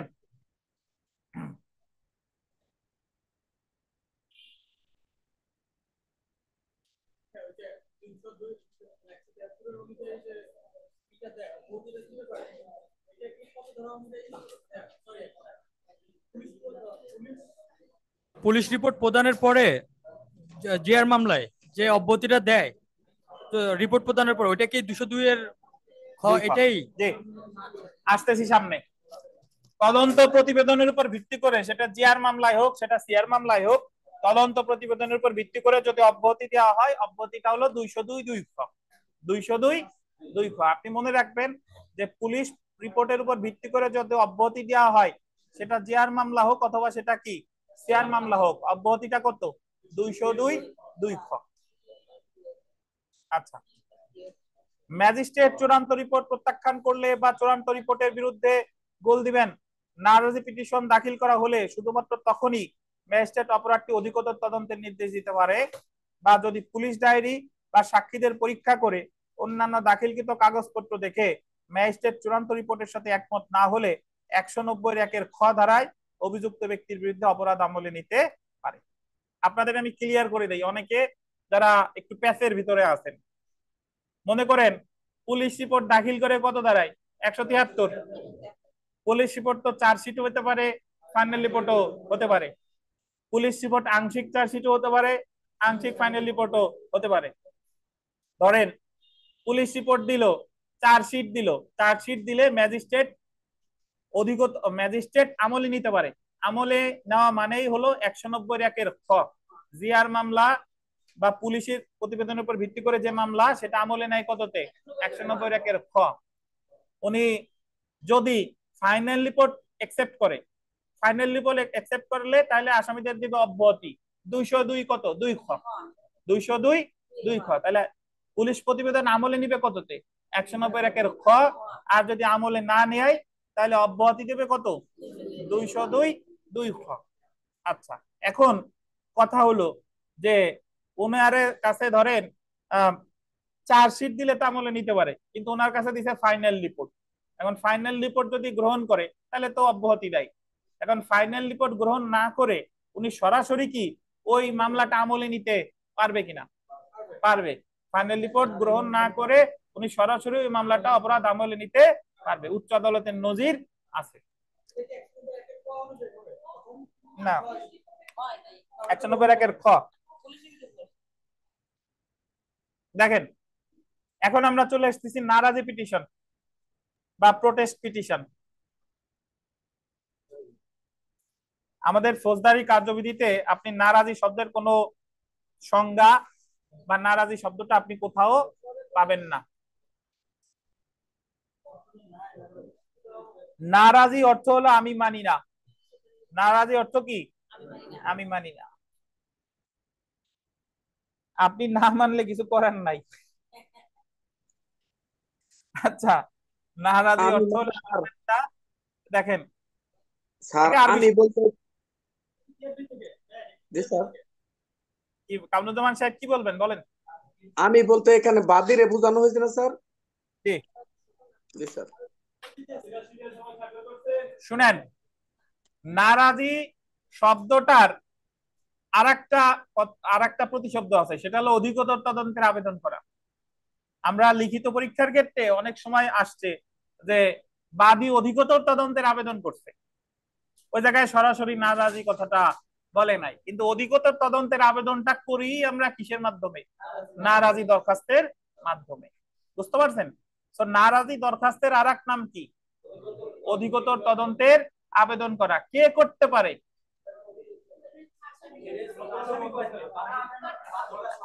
সংবাদদাতা বা রাষ্ট্রপক্ষ করতে পারে। এটা জিআর মামলায়ও করা যায়, এটা সিআর মামলায়ও করা যায়। অর্থাৎ মামলায় বাদী পক্ষ যখন তদন্ত প্রতিবেদনের বিরুদ্ধে সংক্ষুব্ধ হয় তখনই কি দেয়? নারাজি। আর নারাজির আরেক নাম কি? অধিকতর তদন্তের আবেদন। জি, তো দেখেন, দাখিলকৃত তদন্ত বা অনুসন্ধান প্রতিবেদনের বিরুদ্ধে সংক্ষুব্ধ এজাহারকারী বা সংবাদদাতা বা নালিশকারী উক্ত রিপোর্ট প্রত্যাখ্যান করে যে দরখাস্ত বা পিটিশন দাখিল করে তাকেই নারাজি পিটিশন বলে। এই তানভীর, কি হয়েছে আপনার? খান, কিছু খান, চাটা বানাই খান যাতে ঘুম চলে যায়।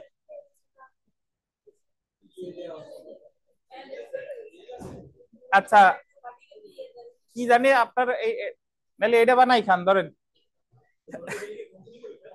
আরে সৌদি আরবের লোকজন যেন কি খায় বলেন তো? না না, ওরা কি গুলাই খায়, পানি, ওটার নাম কি ভুলে গেছি। গাওয়া, গাওয়া স্যার। গাওয়া, গাওয়া, গাওয়া। এই যে গাওয়া নেন, যে দিয়ে গেছিল তার কাছে আজকে জিজ্ঞাসা করছি যে দিলেন তো, আমি তার খাই নাই, কি দিছেন? তো সে বলছে গাওয়া। এই যে গাওয়া, গাওয়া। আচ্ছা, দেখ খাইছেন? আচ্ছা দেখেন, আচ্ছা দেখেন, আমরা পড়া শুরু করি। এই দেখেন, যে নারাজি দরখাস্ত দাখিল করতে পারে, সহজ কথা, নারাজি দরখাস্ত আসামি দাখিল করতে পারে না। জিআর বা এফআইআর মামলার ক্ষেত্রে তদন্ত কর্মকর্তা ফাইনাল রিপোর্ট দাখিল করলে এজাহারকারী বা সংবাদদাতা উক্ত চূড়ান্ত রিপোর্টের বিরুদ্ধে নারাজি পিটিশন দাখিল করতে পারে। আর একটা কথা বলে রাখি, নারাজি পিটিশন ফাইনাল রিপোর্টের বিরুদ্ধেও দেওয়া যায়, নারাজি পিটিশন চার্জশিটের বিরুদ্ধেও দেওয়া যায়। বিষয়টা এমন না যে নারাজি শুধু ফাইনাল রিপোর্টের বিরুদ্ধে দিবে। মোট কথা, পুলিশ প্রতিবেদনের বিরুদ্ধেই নারাজি দেওয়া যায়।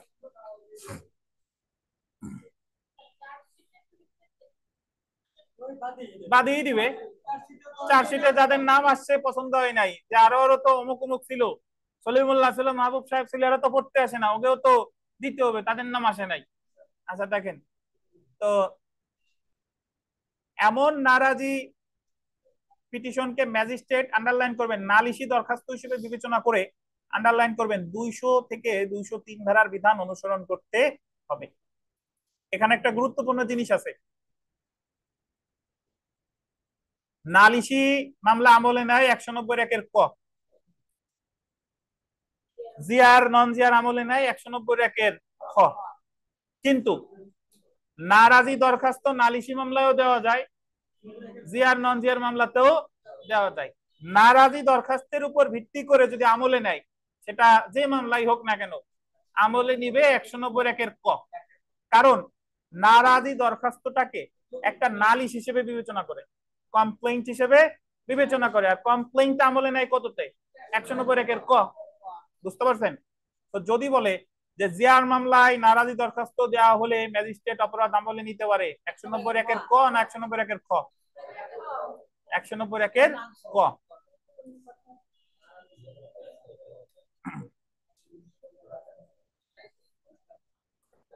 অর্থাৎ 200 ধারায় নালিশকারীর গোল দিবেন শপথ পূর্বক জবানবন্দি গ্রহণ করে অপরাধ আমলে নিতে পারে এবং অনুসন্ধান বা অধিকতর তদন্তের নির্দেশ দিতে পারে, বা 203 ধারায় নালিশটি খারিজ করতে পারে। আমি একটু ব্যাখ্যা দিই, শুনেন। প্রথমত বলছে যে নারাজি দরখাস্ত যদি দায়ের করা হয়, সেক্ষেত্রে 200 থেকে 203 ধারার বিধান অনুসরণ করা হবে।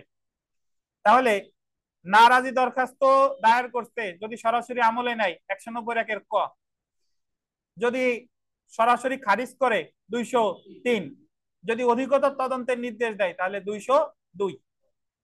বুঝছেন? তাহলে আবার বলতেছি, দেন আসমা খানম রে মাইক্রোফোন দেন। স্যার এই তো দিছি, বলেন। আসমা খানম বলেন যে নালিশি মামলা আমলে নেয় কত ধারায় বলেন? স্যার নালিশি মামলা আমলে নেয় 190(1) ক। আর জিআর মামলা আমলে নেয় মানে পুলিশ প্রতিবেদনের উপর ভিত্তি করে পুলিশ কততে? প্রতিবেদনের উপর ভিত্তি করে নেয় 190(1) খ। 190(1) খ। ওকে। এখন নারাজি দরখাস্ত কে দায়ের করে? স্যার সংবাদদাতা বা রাষ্ট্র। কোন মামলায়? স্যার জিআর সিআর উভয় মামলায়। জিআর মামলায় নালিশকারী দাখিল করবে, সরি, জিআর মামলায় ইনফরমেন্ট বা রাষ্ট্রপক্ষ দাখিল করবে, সিআর মামলায় দায়ের করবে নালিশকারী।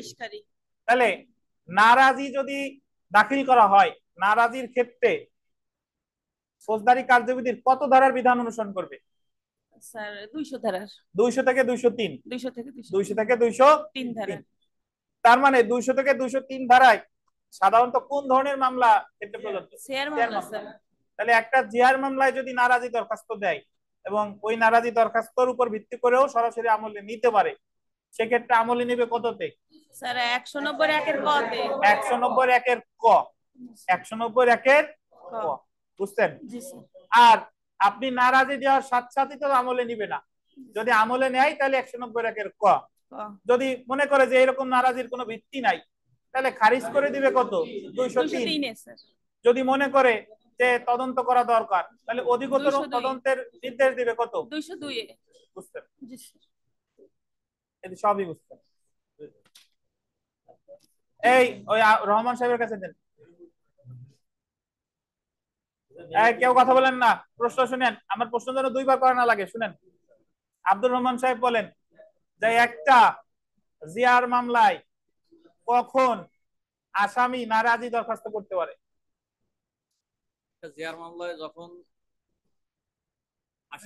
আসামি তো নারাজির দরখাস্ত করতে পারে না স্যার। সেটা বলেন, পারে কি পারে না? পারে না স্যার। তার নারাজি দরখাস্ত দিতে পারে কে? বাদী পক্ষ মানে রাষ্ট্রপক্ষ যারা মামলা করেছে তারা। আসামি কখনো কিন্তু নারাজি দরখাস্ত দিতে পারে না। এই ওমর ফারুক সাহেবের দেন, পিছনে অনেকদিন পরে আসছে, আপনাদের সাথে তো কথা বলা দরকার। আচ্ছা, ওমর ফারুক সাহেব বলেন নারাজি দরখাস্তের আরেক নাম কি? নারাজি দরখাস্তের আরেক নাম কি? অধিকতর তদন্তের আবেদন। ধন্যবাদ। দেন।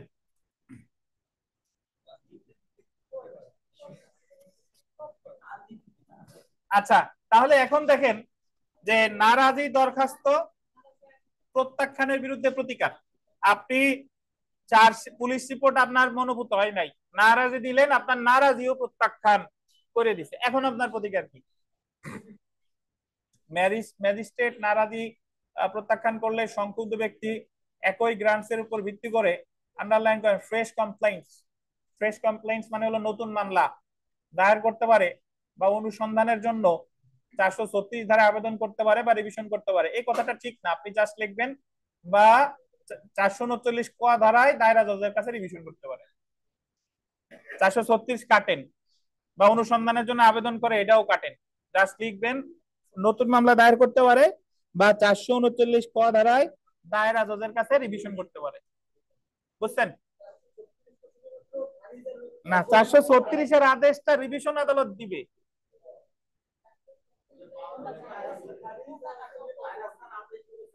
রিভিশনটা করে দায়রা জজের কাছে কত দাঁড়ায়? 439 ক। ক। আচ্ছা, জেনে রাখা ভালো। দেখেন,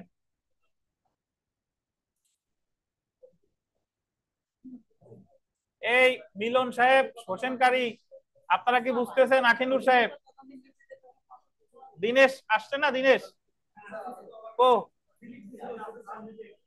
দেখি না তো। ও, আপনার আব্বা কো? আচ্ছা, দেখেন, জেনে রাখা ভালো, এজাহারকারী বা সংবাদদাতা বা নালিশকারী নারাজি দরখাস্ত দাখিল করতে পারে। ব্র্যাকেটে লেখেন জিআর সিআর উভয়। একজন অভিযুক্ত ব্যক্তি নারাজি দরখাস্ত দাখিল করতে পারে না, মানে আসামি কখনো নারাজি দরখাস্ত দাখিল করতে পারে না।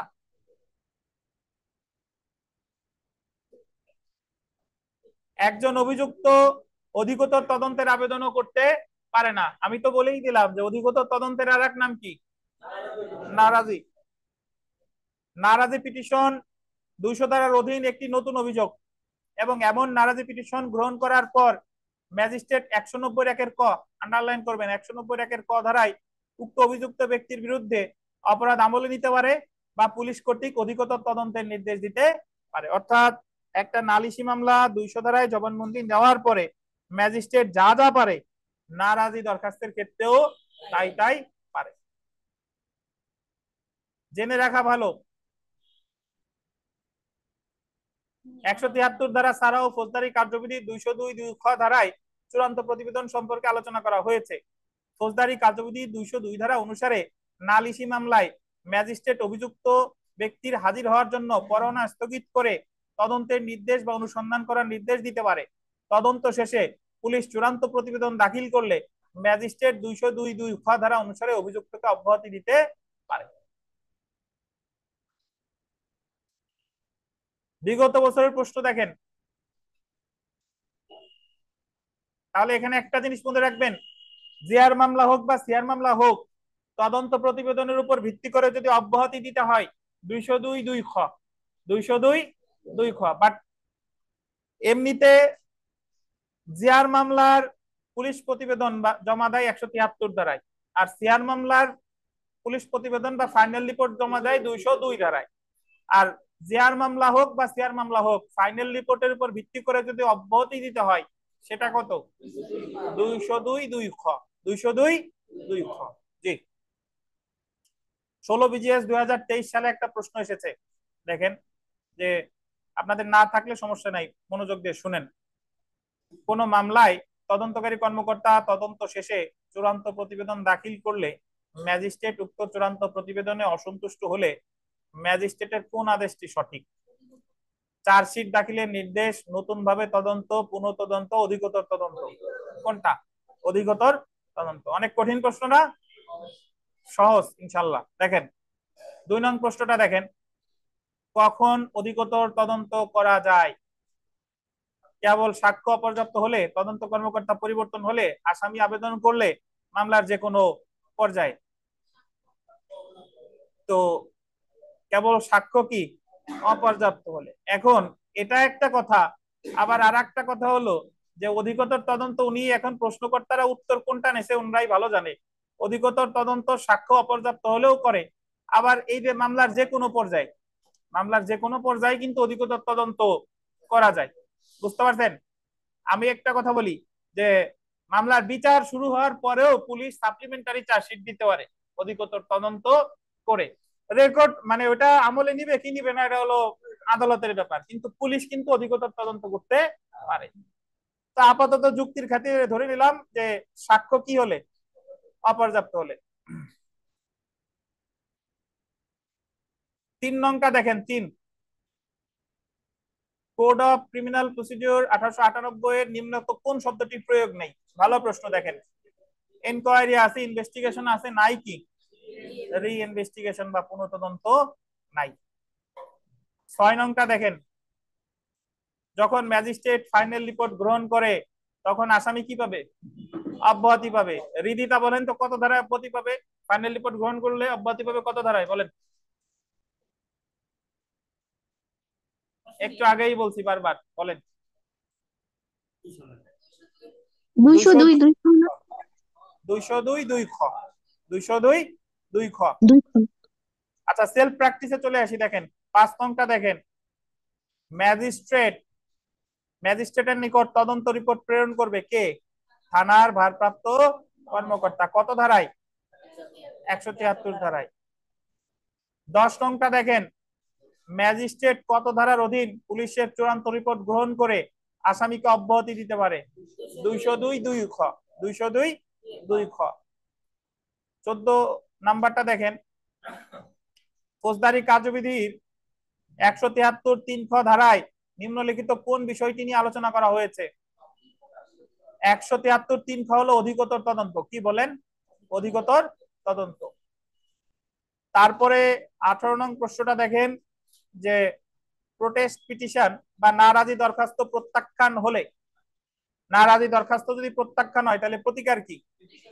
নতুন মামলা দায়ের করা বা দায়রা জজের কাছে এই 436 কেটে লেখেন যে দায়রা জজের কাছে 439 ক ধারায় রিভিশন।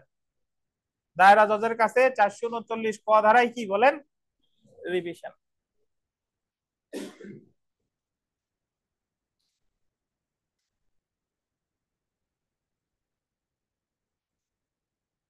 তো এই যে যে অধ্যায়টা আমরা পড়লাম এটা খুবই গুরুত্বপূর্ণ একটা অধ্যায়। আপনার 160 থেকে 173 ধারা পর্যন্ত বা 154 থেকে 173, এটা খুবই গুরুত্বপূর্ণ। লিখিত পরীক্ষাতে এখানে প্রশ্ন আসে, আর প্রিলিমিনারিতে তো এখান থেকে প্রশ্ন আসার খুবই সম্ভাবনা আছে এবং এসে থাকে। তো আমাদের নামাজের বিরতি 10 মিনিট, নামাজ শেষে আবার ক্লাস শুরু হবে ইনশাল্লাহ।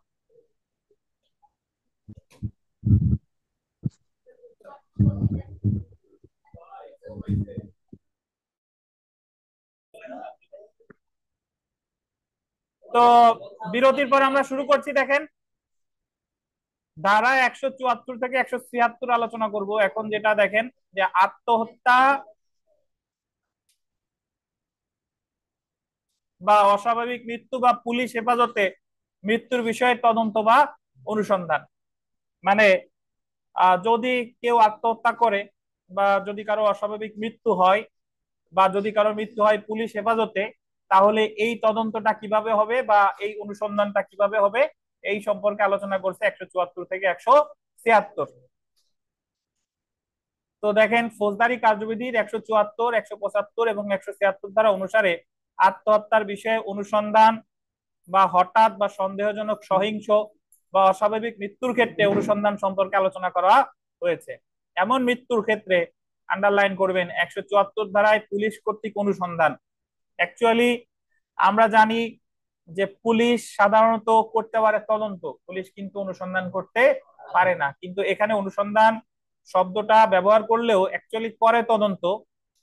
এবং আপনাদের এর আগেও বলেছি যে ফৌজদারি কার্যবিধি অনুসারে পুলিশ অনুসন্ধান করতে পারে না, এনকোয়ারি করতে পারে না, কিন্তু পুলিশ অনুসন্ধান করতে পারে।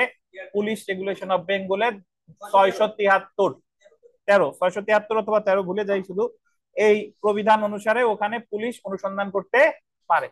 দেখেন, এবং 176 ধারায় ম্যাজিস্ট্রেট কর্তৃক অনুসন্ধান সম্পর্কে আলোচনা করা হয়েছে। অর্থাৎ এই আত্মহত্যার যদি পুলিশ করে সেটা হচ্ছে তদন্ত 174, আর আত্মহত্যার বিষয়ে যদি ম্যাজিস্ট্রেট কিছু করে অনুসন্ধান, সেটার নাম কি? অনুসন্ধান। এবং 175 ধারায় তদন্ত পরিচালনাকারী, আন্ডারলাইন করবেন, পুলিশ কর্মকর্তা মামলার সাথে পরিচিত ব্যক্তিকে হাজিরার জন্য সমন ইস্যু করতে পারে। তাহলে আমরা চলে আসি প্রথমে 174 ধারা। দেখেন, যে সকল কারণে অনুসন্ধান বা তদন্ত হতে পারে, ধারা 174 ধারায় পুলিশ নিম্নলিখিত গোল দিবেন 3টি ক্ষেত্রে মৃত্যুর বিষয়ে তদন্ত করে প্রস্তুতকৃত প্রতিবেদন গোল দিবেন জেলা ম্যাজিস্ট্রেটের নিকট প্রেরণ করবে। 174 ধারায় বলছে যে 3টা ক্ষেত্রে পুলিশ তদন্ত করে তদন্ত প্রতিবেদন জমা দিবে কার কাছে? জেলা ম্যাজিস্ট্রেটের কাছে। 3টা ক্ষেত্র কি কি একটু দেখিয়ে দেখেন।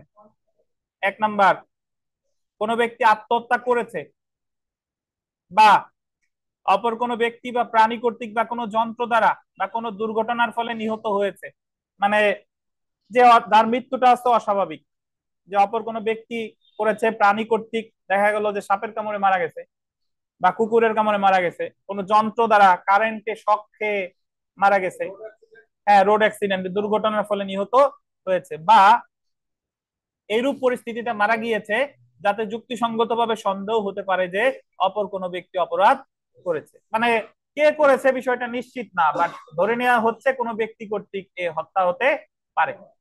তো এই 3টা ক্ষেত্রে পুলিশ ও তদন্ত করবে কত ধারায়? 174 ধারায়। এবং তদন্ত প্রতিবেদন জমা দিবে কার কাছে? জেলা ম্যাজিস্ট্রেটের কাছে। এবং এইটা হলো আপনার ইউডি কেস বলে, আনন্যাচারাল ডেথ। কোর্টে যারা যান দেখবেন যে ইউডি কেস ডাকে, ইউডি কেস এত, যখন কেউ অপমৃত্যুর মামলা হয়, এই 3টা ক্ষেত্রে অপমৃত্যুর মামলার তদন্ত করে পুলিশ কত ধারায়? 174 ধারায়। কয়টা ক্ষেত্রে? 3টা ক্ষেত্রে। 174 ধারায় উল্লেখিত কারণে কোনো ব্যক্তি মারা গেলে সেই বিষয়ে থানার ভারপ্রাপ্ত কর্মকর্তা বা সরকার কর্তৃক বিশেষভাবে ক্ষমতাপ্রাপ্ত অন্যান্য পুলিশ কর্মকর্তা, আন্ডারলাইন করবেন, সুরতহাল করতে ক্ষমতা সম্পন্ন নিকটতম নির্বাহী ম্যাজিস্ট্রেটের নিকট সংবাদ প্রদান করবে। যখনই তিনি 100 কোনো ব্যক্তি যদি মারা যায়, তখন থানার ভারপ্রাপ্ত কর্মকর্তা বা সরকার কর্তৃক বিশেষভাবে ক্ষমতাপ্রাপ্ত অন্যান্য পুলিশ কর্মকর্তা সুরতহাল করতে ইনি ক্ষমতা, মানে খবরটা দিবে কাকে? নির্বাহী ম্যাজিস্ট্রেটকে। একটু বলা দরকার যে সাধারণত সুরতহাল ইনকোয়েস্ট প্রতিবেদন যেটা সুরতহাল করে হচ্ছে পুলিশ, কিন্তু এখানে বলতেছে যে সুরতহাল করতে পুলিশ ক্ষমতা মানে খবর দিবে কাকে? নির্বাহী ম্যাজিস্ট্রেট। এবং ফৌজদারি কার্যবিধি অনুসারে যদি প্রশ্ন আসছে যে ফৌজদারি কার্যবিধি অনুসারে সুরতহাল করতে ক্ষমতাপ্রাপ্ত ব্যক্তি কে? নির্বাহী ম্যাজিস্ট্রেট। কে? নির্বাহী ম্যাজিস্ট্রেট। আচ্ছা, জি জি। তো সুরতহাল আসলে কাকে বলে? সুরতহাল হলো যে মারা যাওয়ার যে কারণ, তাৎক্ষণিক যে কারণটা, মানে বা ওই অবস্থায় লাশ কিভাবে আছে, গলায় দাগ আছে কিনা, বা অন্যান্য যে যে বর্ণনা, আপাতত যে বর্ণনা, এটারে বলে হচ্ছে কি? সুরতহাল। আর যখন লাশটাকে পোস্টমর্টেম করা হয়, মানে তাকে মানে একেবারে ডাক্তার যেটা করে আর কি, তখন সিভিল সার্জন যেটা করে সেটা হচ্ছে কি? ময়না তদন্ত প্রতিবেদন বা পোস্টমর্টেম, যে কোন অঙ্গ প্রত্যঙ্গে আঘাত পেয়েছে, কোন অস্ত্রের দ্বারা আঘাতটা পেতে পারে, এটা হচ্ছে কি? ময়না তদন্ত। আপনি যখন বাজারে তরমুজ কিনতে যান, কাঁঠাল কিনতে যান, তখন প্রাথমিকভাবে ওই যে তরমুজের গায়ে একটু চড় থাপড় দেন বা গন্ধ শুকেন, এটা হলো সুরতহাল। আর বাসায় এসে যখন তরমুজ কেটে খাবেন বা ওই কাঁঠাল খাইতেছেন, এটা হচ্ছে কি? পোস্টমর্টেম। বুঝতে পারছেন? আচ্ছা, আচ্ছা 100 থাক থাক, আর তরমুজদের কাজ নাই। আবার বইয়ের খাতায় যেন এই উদাহরণ লেখেন না, এটা আপনাদের বোঝানোর জন্য বলা। দেখেন 174 ধারায় উল্লেখিত মৃত্যুর বিষয়ে পুলিশ তদন্ত করবে এবং প্রতিবেদন তৈরি করবে, যাতে উল্লেখ থাকবে, আন্ডারলাইন করবেন, সুরতহাল প্রতিবেদনে কি উল্লেখ থাকবে বা ওই প্রতিবেদনে কি উল্লেখ থাকবে, ক্ষত, আঘাত, চিহ্ন বা কি ধরনের অস্ত্র ব্যবহার করেছে সে বিষয়ে। তারপরে দেখেন যে পুলিশ এমন সুরতহাল প্রতিবেদন জেলা ম্যাজিস্ট্রেট বরাবর প্রেরণ করবে। তাহলে মৃত্যুর খবর পাওয়ার সাথে সাথে এই বিষয়টা জানাবে কাকে? নির্বাহী ম্যাজিস্ট্রেটকে। আর সুরতহাল করতে ক্ষমতা সম্পন্ন নির্বাহী ম্যাজিস্ট্রেটকে। বাট অ্যাকচুয়ালি করে কিন্তু পুলিশ। পুলিশ করার পরে এই তদন্ত প্রতিবেদন জমা দিবে কার কাছে? জেলা ম্যাজিস্ট্রেটকে।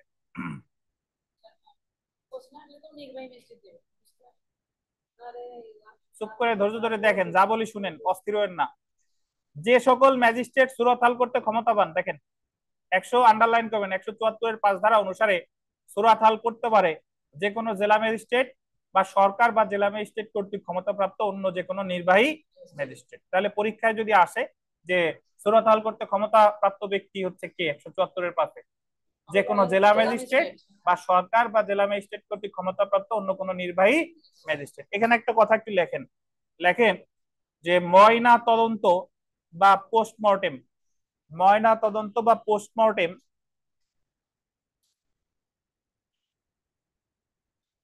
ময়না তদন্ত বা পোস্টমর্টেম POSTMORTEM ব্র্যাকেট দিয়ে লেখেন 174 এর 3 ধারা, 174 ব্র্যাকেটে 3, 174 ব্র্যাকেটে 3, বয়রা ফলা আকার কয়েকের একটা দেখছেন নাকি আবার? আর সুরতহাল লেখেন, সুরতহাল, সুরতহাল প্রতিবেদন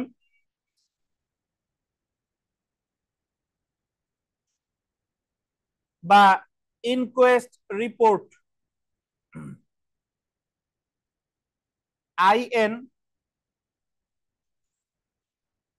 INQUEST রিপোর্ট, REPORT, স্ক্রিনে রিপোর্ট বানানোটা একটু ভুল আছে, ইনকোয়েস্ট রিপোর্ট 174 ব্র্যাকেটে 5।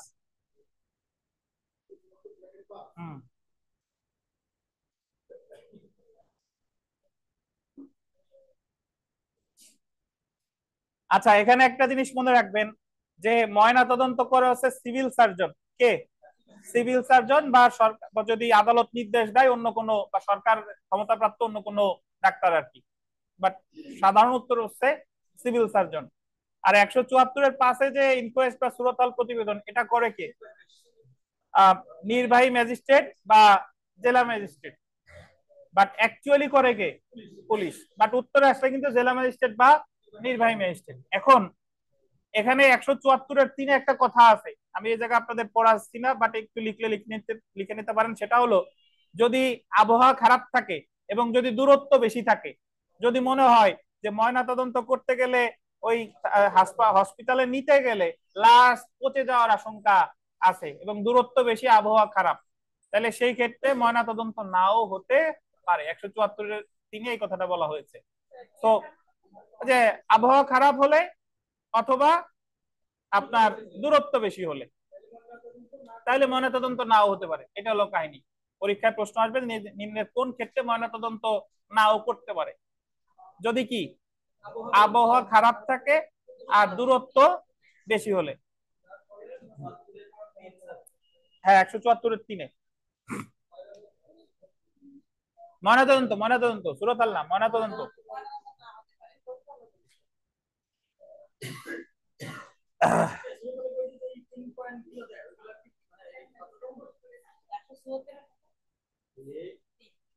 আচ্ছা, তাহলে তানভীর সুরতহাল কোথায় আছে?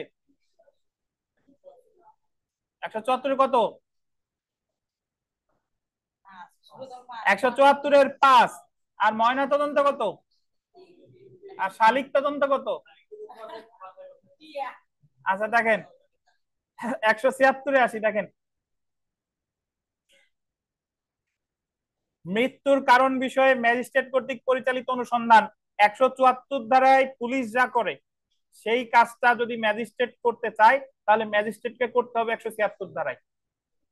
এবং 176 ধারায় গ্রাউন্ড হচ্ছে 4টা, 174-এর 3টা ছিল, আর এখানে ওই 3টার সাথে যোগ হবে আর একটা, যদি পুলিশ হেফাজতে কেউ মারা যায়।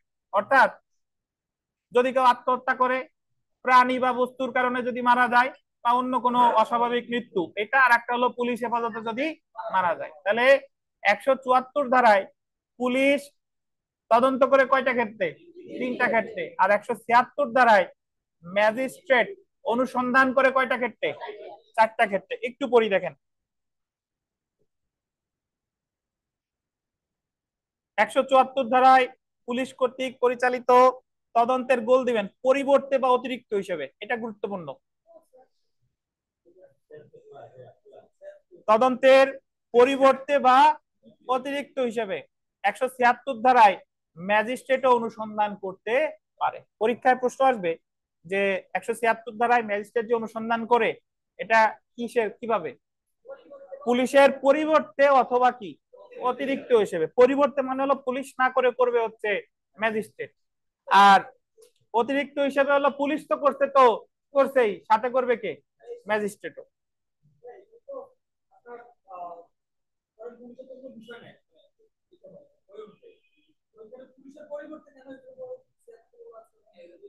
আচ্ছা শুনেন, আচ্ছা আমি বলতেছি, আপনার প্রশ্নের উত্তর বলবো, আগে করতে দেন। 176 ধারা অনুসারে ম্যাজিস্ট্রেট নিম্নলিখিত ক্ষেত্রে অনুসন্ধান করতে পারে: যখন কোনো ব্যক্তি, বল দিবেন, পুলিশ কাস্টডিতে বা হেফাজতে মৃত্যুবরণ করে। যখন কোনো ব্যক্তি ধরেন পুলিশ কাস্টডিতে রিমান্ডে মারা গেছে, অথবা সে পুলিশের কাছে ছিল, থানায় ছিল, মারা গেছে, তখন ওই বিষয়টা, এটা পুলিশ যদি ওই বিষয়ে ধরেন তদন্ত করে, এটা পক্ষপাত হওয়ার কি থাকে? আশঙ্কা থাকে। তাহলে সেই ক্ষেত্রে ম্যাজিস্ট্রেট এটা অনুসন্ধান করতে পারে। আর অন্যান্য যত বাকি যে 3টা 174 দ্বারা উল্লেখিত কোনো কারণে কোনো মৃত্যু হলে, ওটা তো পুলিশও পারে, ম্যাজিস্ট্রেটও পারে। তো এই কারণেই মানে যৌক্তিক ক্ষেত্রে যদি মনে হয় যে এটা পুলিশে দিয়ে করা উচিত হবে না, তাহলে ম্যাজিস্ট্রেট করবে, আর পুলিশ করলে ম্যাজিস্ট্রেটও করতে পারে। তো আপনার প্রশ্নের এক্সাক্ট উত্তর যদি দিতে হয়, কোথাও বলা নাই, বাট এটা বলা যায় যুক্তি দিয়ে যে পুলিশ কাস্টডিতে মারা গেলে এক্ষেত্রে অবশ্যই করবে কে? ম্যাজিস্ট্রেট অনুসন্ধান। কারণ পুলিশ কাস্টডিতে মারা গেলে পুলিশ কখনো তদন্ত করতে পারবে না। 174-এ সেটা কি আছে? নাই। দেখেন আচ্ছা 176 ধারায় কোন ধরনের ম্যাজিস্ট্রেট বলছে? 176 ম্যাজিস্ট্রেট মানেই নির্বাহী ম্যাজিস্ট্রেট। দেখেন 176 ধারায় অনুসন্ধান করবে 174(5) ধারায় সুরতাল করতে ক্ষমতাপ্রাপ্ত ম্যাজিস্ট্রেট তথা জেলা ম্যাজিস্ট্রেট বা সরকার বা জেলা ম্যাজিস্ট্রেট কর্তৃক ক্ষমতাপ্রাপ্ত কোন নির্বাহী ম্যাজিস্ট্রেট। এখন আমরা চলে আসি যে কবর হতে লাশ উত্তোলনের ক্ষমতা ডিসইন্টার ক্রপস। তো কোন ব্যক্তির মৃত্যুর কারণ নির্ণয়ের জন্য ফৌজদারি কার্যবিধির 176(2) ধারা অনুসারে 176(2) ধারাটা বলতেন 176(2) ধারায়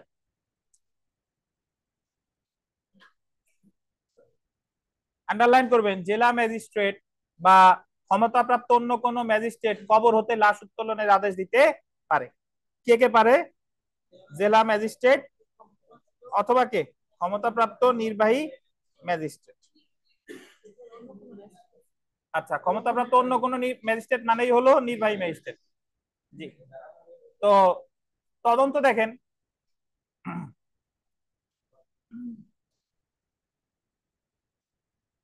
তাহলে যদি পরীক্ষায় প্রশ্ন আসে যে কবর হতে লাশ উত্তোলন করতে পারে কে, এই জায়গায় ডিসইন্টার শব্দের অর্থ হলো উত্তোলন করা, আর এই প্রসেস এই শব্দের অর্থ হলো কি? লাশ। তাহলে এখানে দেখেন তদন্ত করে পুলিশ 174 ধারায় কয়টা ক্ষেত্রে? 3টা। আত্মহত্যার ক্ষেত্রে, কোনো ব্যক্তি, প্রাণী বা যন্ত্র দ্বারা দুর্ঘটনা বা মৃত্যুর ক্ষেত্রে, অস্বাভাবিক বা সন্দেহজনক মৃত্যুর ক্ষেত্রে। সুরতহাল দেখেন ম্যাজিস্ট্রেট কর্তৃক সুরতহাল কত ধারা? 174(5). পোস্টমর্টেম কত ধারা? 174-এর 3 কে করে? Civil surgeon. আচ্ছা, এবার দেখেন অনুসন্ধান। 176 ধারা কয়টা ক্ষেত্রে? 174-এর যে 3টা সেটার সাথে যোগ হয়েছে কয়টা? একটা। পুলিশ হেফাজতে কোনো ব্যক্তি মৃত্যুবরণ করলে মৃত্যুর কারণ নির্ণয় করা, আত্মহত্যার ক্ষেত্রে, অন্য কোনো ব্যক্তি প্রাণী কর্তৃক কোনো যন্ত্র দ্বারা বা দুর্ঘটনার দ্বারা মৃত্যুর ক্ষেত্রে, অস্বাভাবিক বা সন্দেহজনক মৃত্যুর ক্ষেত্রে। তো যে কাজটা পুলিশ করতেছে 174-এ, সেই কাজটা ম্যাজিস্ট্রেট করতেছে কততে? 176-এ। আচ্ছা, এখন দেখেন যে একেবারে প্রথমে আসেন, এই অধ্যায় যখন একেবারে শুরুতে 174 থেকে 76 শুরুতে আসছেন, এখানে একটা লাইন আছে দেখেন 175 ধারায় শেষের লাইনটা পাইছেন? ওই যে 175 ধারায় তদন্ত পরিচালনাকারী পুলিশ কর্মকর্তা মামলার সাথে পরিচিত ব্যক্তিকে হাজিরার জন্য সমন ইস্যু করতে পারে। পাইছেন? একেবারে শুরুতে হৃদিতা পাচ্ছেন না বোধহয়, নাকি পাইছেন?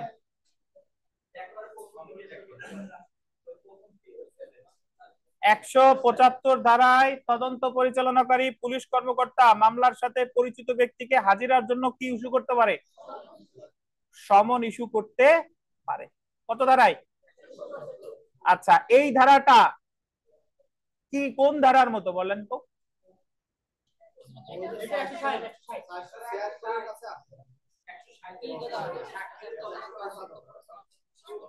160 ধারার মতো।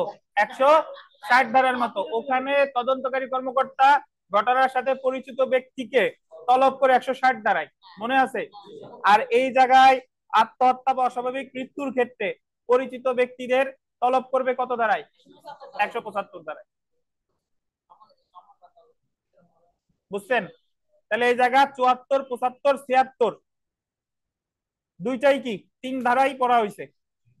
আচ্ছা, জেনে রাখা ভালো। দেখেন 174 ধারায় আত্মহত্যা বা অস্বাভাবিক মৃত্যুর বিষয়ে তদন্ত করে পুলিশ, কিন্তু 176 ধারায় পুলিশ হেফাজতে মৃত্যু সহ আত্মহত্যা, অস্বাভাবিক বা সন্দেহজনক মৃত্যুর ক্ষেত্রে অনুসন্ধান করে কে? ম্যাজিস্ট্রেট। পুলিশ হেফাজতে কোনো ব্যক্তির মৃত্যুর বিষয়ে পুলিশ অনুসন্ধান করতে পারে না। আন্ডারলাইন করেন, পুলিশ অনুসন্ধান করতে পারবে না।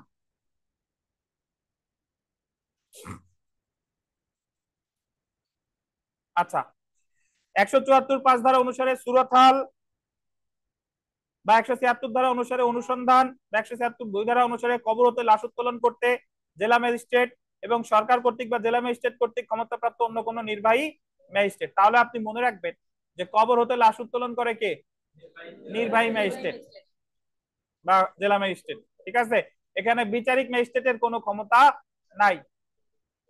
তারপরে দেখেন 174 ধারার অধীন আত্মহত্যা বা অস্বাভাবিক মৃত্যুর বিষয়ে তদন্ত প্রতিবেদন পুলিশ জেলা ম্যাজিস্ট্রেট বরাবর প্রেরণ করবে।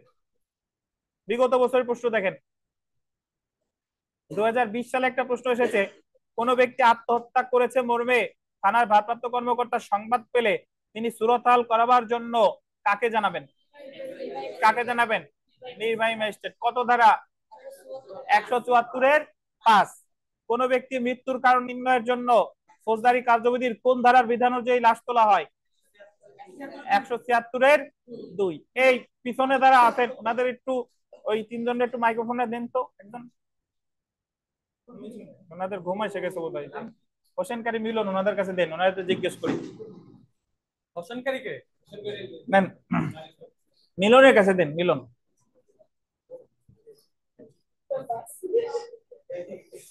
আচ্ছা মিলন সাহেব বলেন তো যে অপমৃত্যুর মামলা পুলিশ তদন্ত করবে কত ধারায়? এই কথা শুনেন, অপমৃত্যুর মামলা পুলিশ তদন্ত করবে কত ধারায়? মিলন সাহেব মাইক্রোফোন ধারে নিয়ে বলেন।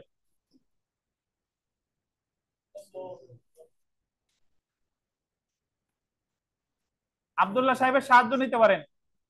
কত ধারায়? যে আপনি বলেন, আব্দুল্লাহ সাহেব বলেন কত ধারায়? 174 স্যার। 174 ধারায়। কয়টা ক্ষেত্রে?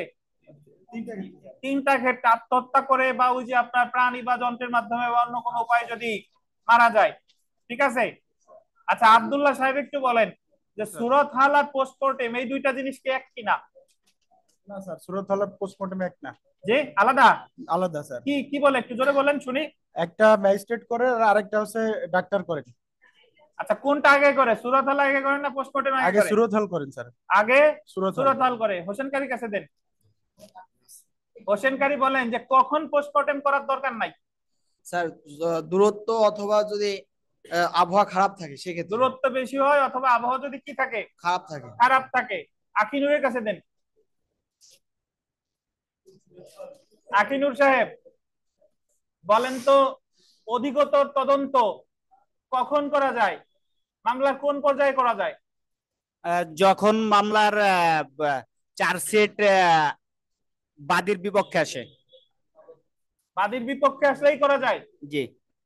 বাদীর বিপক্ষে আসলে বলা যায়। এখন অধিকতর তদন্তের নির্দেশ কে দিবে বলেন? ম্যাজিস্ট্রেট। সবসময় কি ম্যাজিস্ট্রেটের নির্দেশ দেওয়াই লাগবে কিনা জানেন? ম্যাজিস্ট্রেট দিতে পারে, বা তথ্য প্রদানকারী আবেদনের ভিত্তিতে ম্যাজিস্ট্রেট দিতে পারে, বা পুলিশের উপরস্থ কর্মকর্তাও দিতে পারে। এবং এই অধিকতর তদন্তের মাধ্যমে এই যে তদন্ত প্রতিবেদন জমা দিবে সেটারে কি বলে আকিনুর সাহেব? স্যার আবার একটু বলেন। অধিকতর তদন্ত করে যে প্রতিবেদন জমা দিবে সেটাকে কি বলে? সম্পূরক চার্জশিট। সম্পূরক চার্জশিট বা সাপ্লিমেন্টারি চার্জশিট। এই পাশে দেন, সলিমুল্লাহর কাছে দেন। সলিমুল্লাহ সাহেব বলেন যে একটা নারাজি পিটিশন দেওয়ার পর ম্যাজিস্ট্রেট কি কি করতে পারে? নারাজি পিটিশন দেওয়ার পরে ম্যাজিস্ট্রেট চাইলে ওটা আমলে নিতে পারে স্যার। কত ধারায় আমলে নিতে পারে স্যার? 190। জিআর মামলায় কত ধারায় আর নন নালিশি মামলায় কত ধারায় বলেন? স্যার ইসের ক্ষেত্রে স্যার ফাইনাল রিপোর্টের ক্ষেত্রে 190 একের ক। আর নারাজির ক্ষেত্রে আর অন্য ক্ষেত্রে জিআর মামলায় শেয়ার ক্ষেত্রে শেয়ার মামলায় আছে 200 স্যার, না ওই 190 একের কথা স্যার। নারাজি হইলেই জিআর কোনো মামলা যে আমার দেখার দরকার নাই, নারাজি হলেই কত? 190 একের। দিনেশের কাছে দেন। দিনেশ। পারবানি, আমি তো অসুস্থ আছি, বলেন স্যার। আরে আপনিই তো আইন দেখেন। দিনেশ বলেন যে থানা থেকে জামিন দেয় কত ধারায়?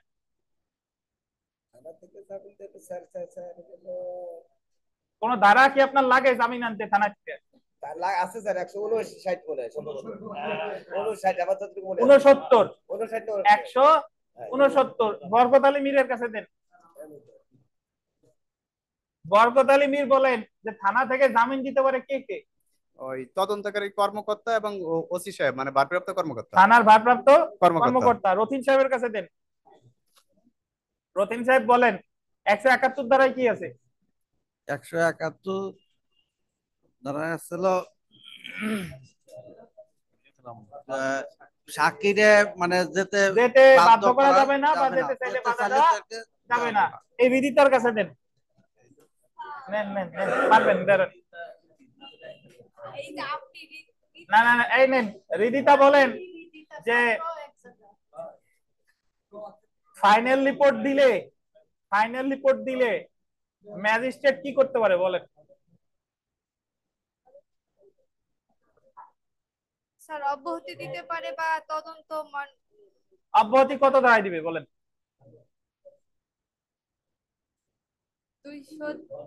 202 খ। আর অধিকতর তদন্ত যদি করতে মানে নির্দেশ দেয় কত ধারায় দিবে বলেন? 173 ধারায়। কত ধারায়? 173 ধারায়। দেন, সামনে দেন। এই মুন্নিরে দেন। আচ্ছা আপনি মুন্নি বলেন যে চার্জশিট শব্দটা ফৌজদারি কার্যবিধিতে কতবার আছে? করে দেখছেন তো ঠিকঠাক মতো? না আমি যে বলছি এটাই বিশ্বাস করতেন? আচ্ছা একবারও চার্জশিট শব্দটা নাই, তাহলে আছে কোথায়? Police regulation of Bengal. ধন্যবাদ। দেন।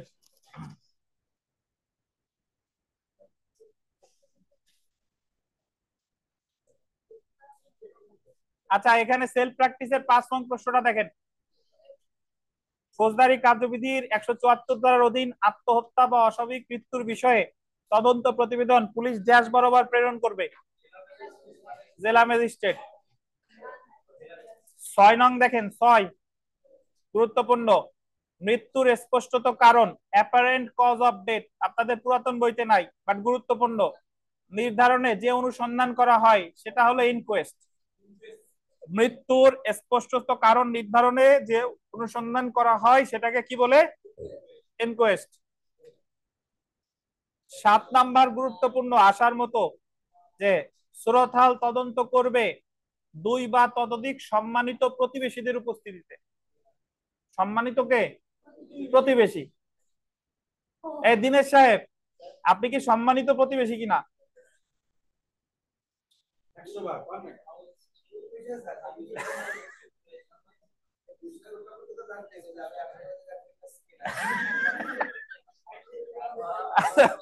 আচ্ছা দেখেন 8 নং দেখেন, 8 ফৌজদারি কার্যবিধির অধীন সুরতহাল করবে কে? জেলা ম্যাজিস্ট্রেট বা সরকার বা জেলা ম্যাজিস্ট্রেট কর্তৃক ক্ষমতাপ্রাপ্ত কে? নির্বাহী ম্যাজিস্ট্রেট।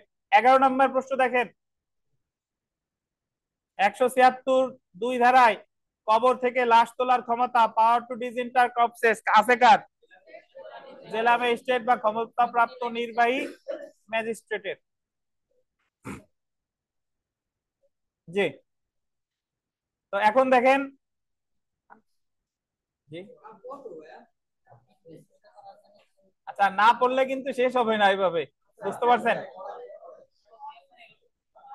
আচ্ছা, জি বলেন বলেন।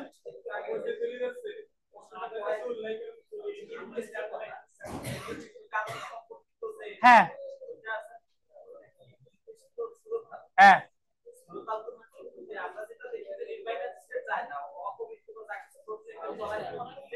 পুলিশ যায়, জি।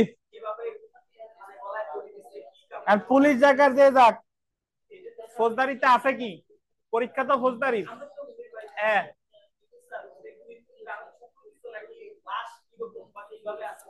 প্রাথমিক কারণ, পোস্টমর্টেম মৃত্যুর কারণ, বাট এটা তো ধারায় সরাসরি বলা আছে। আপনি তো এই জায়গা যুক্তি দিয়ে কাজ হবে না।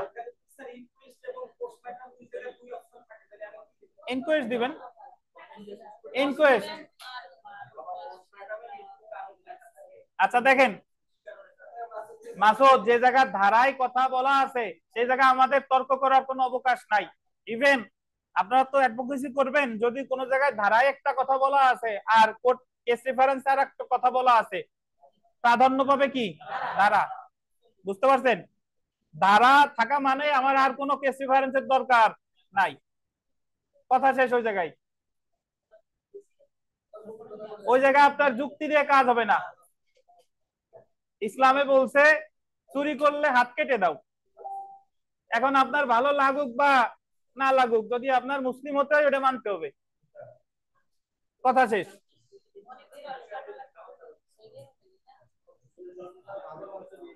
আচ্ছা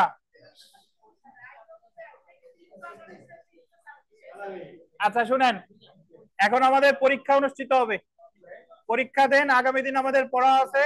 ধন্যবাদ। যদি কোনো প্রশ্ন থাকে অনলাইনে আমাকে মেসেজ দিয়েন বা করেন। এখন আমরা সরাসরি পরীক্ষা চলে যাচ্ছি।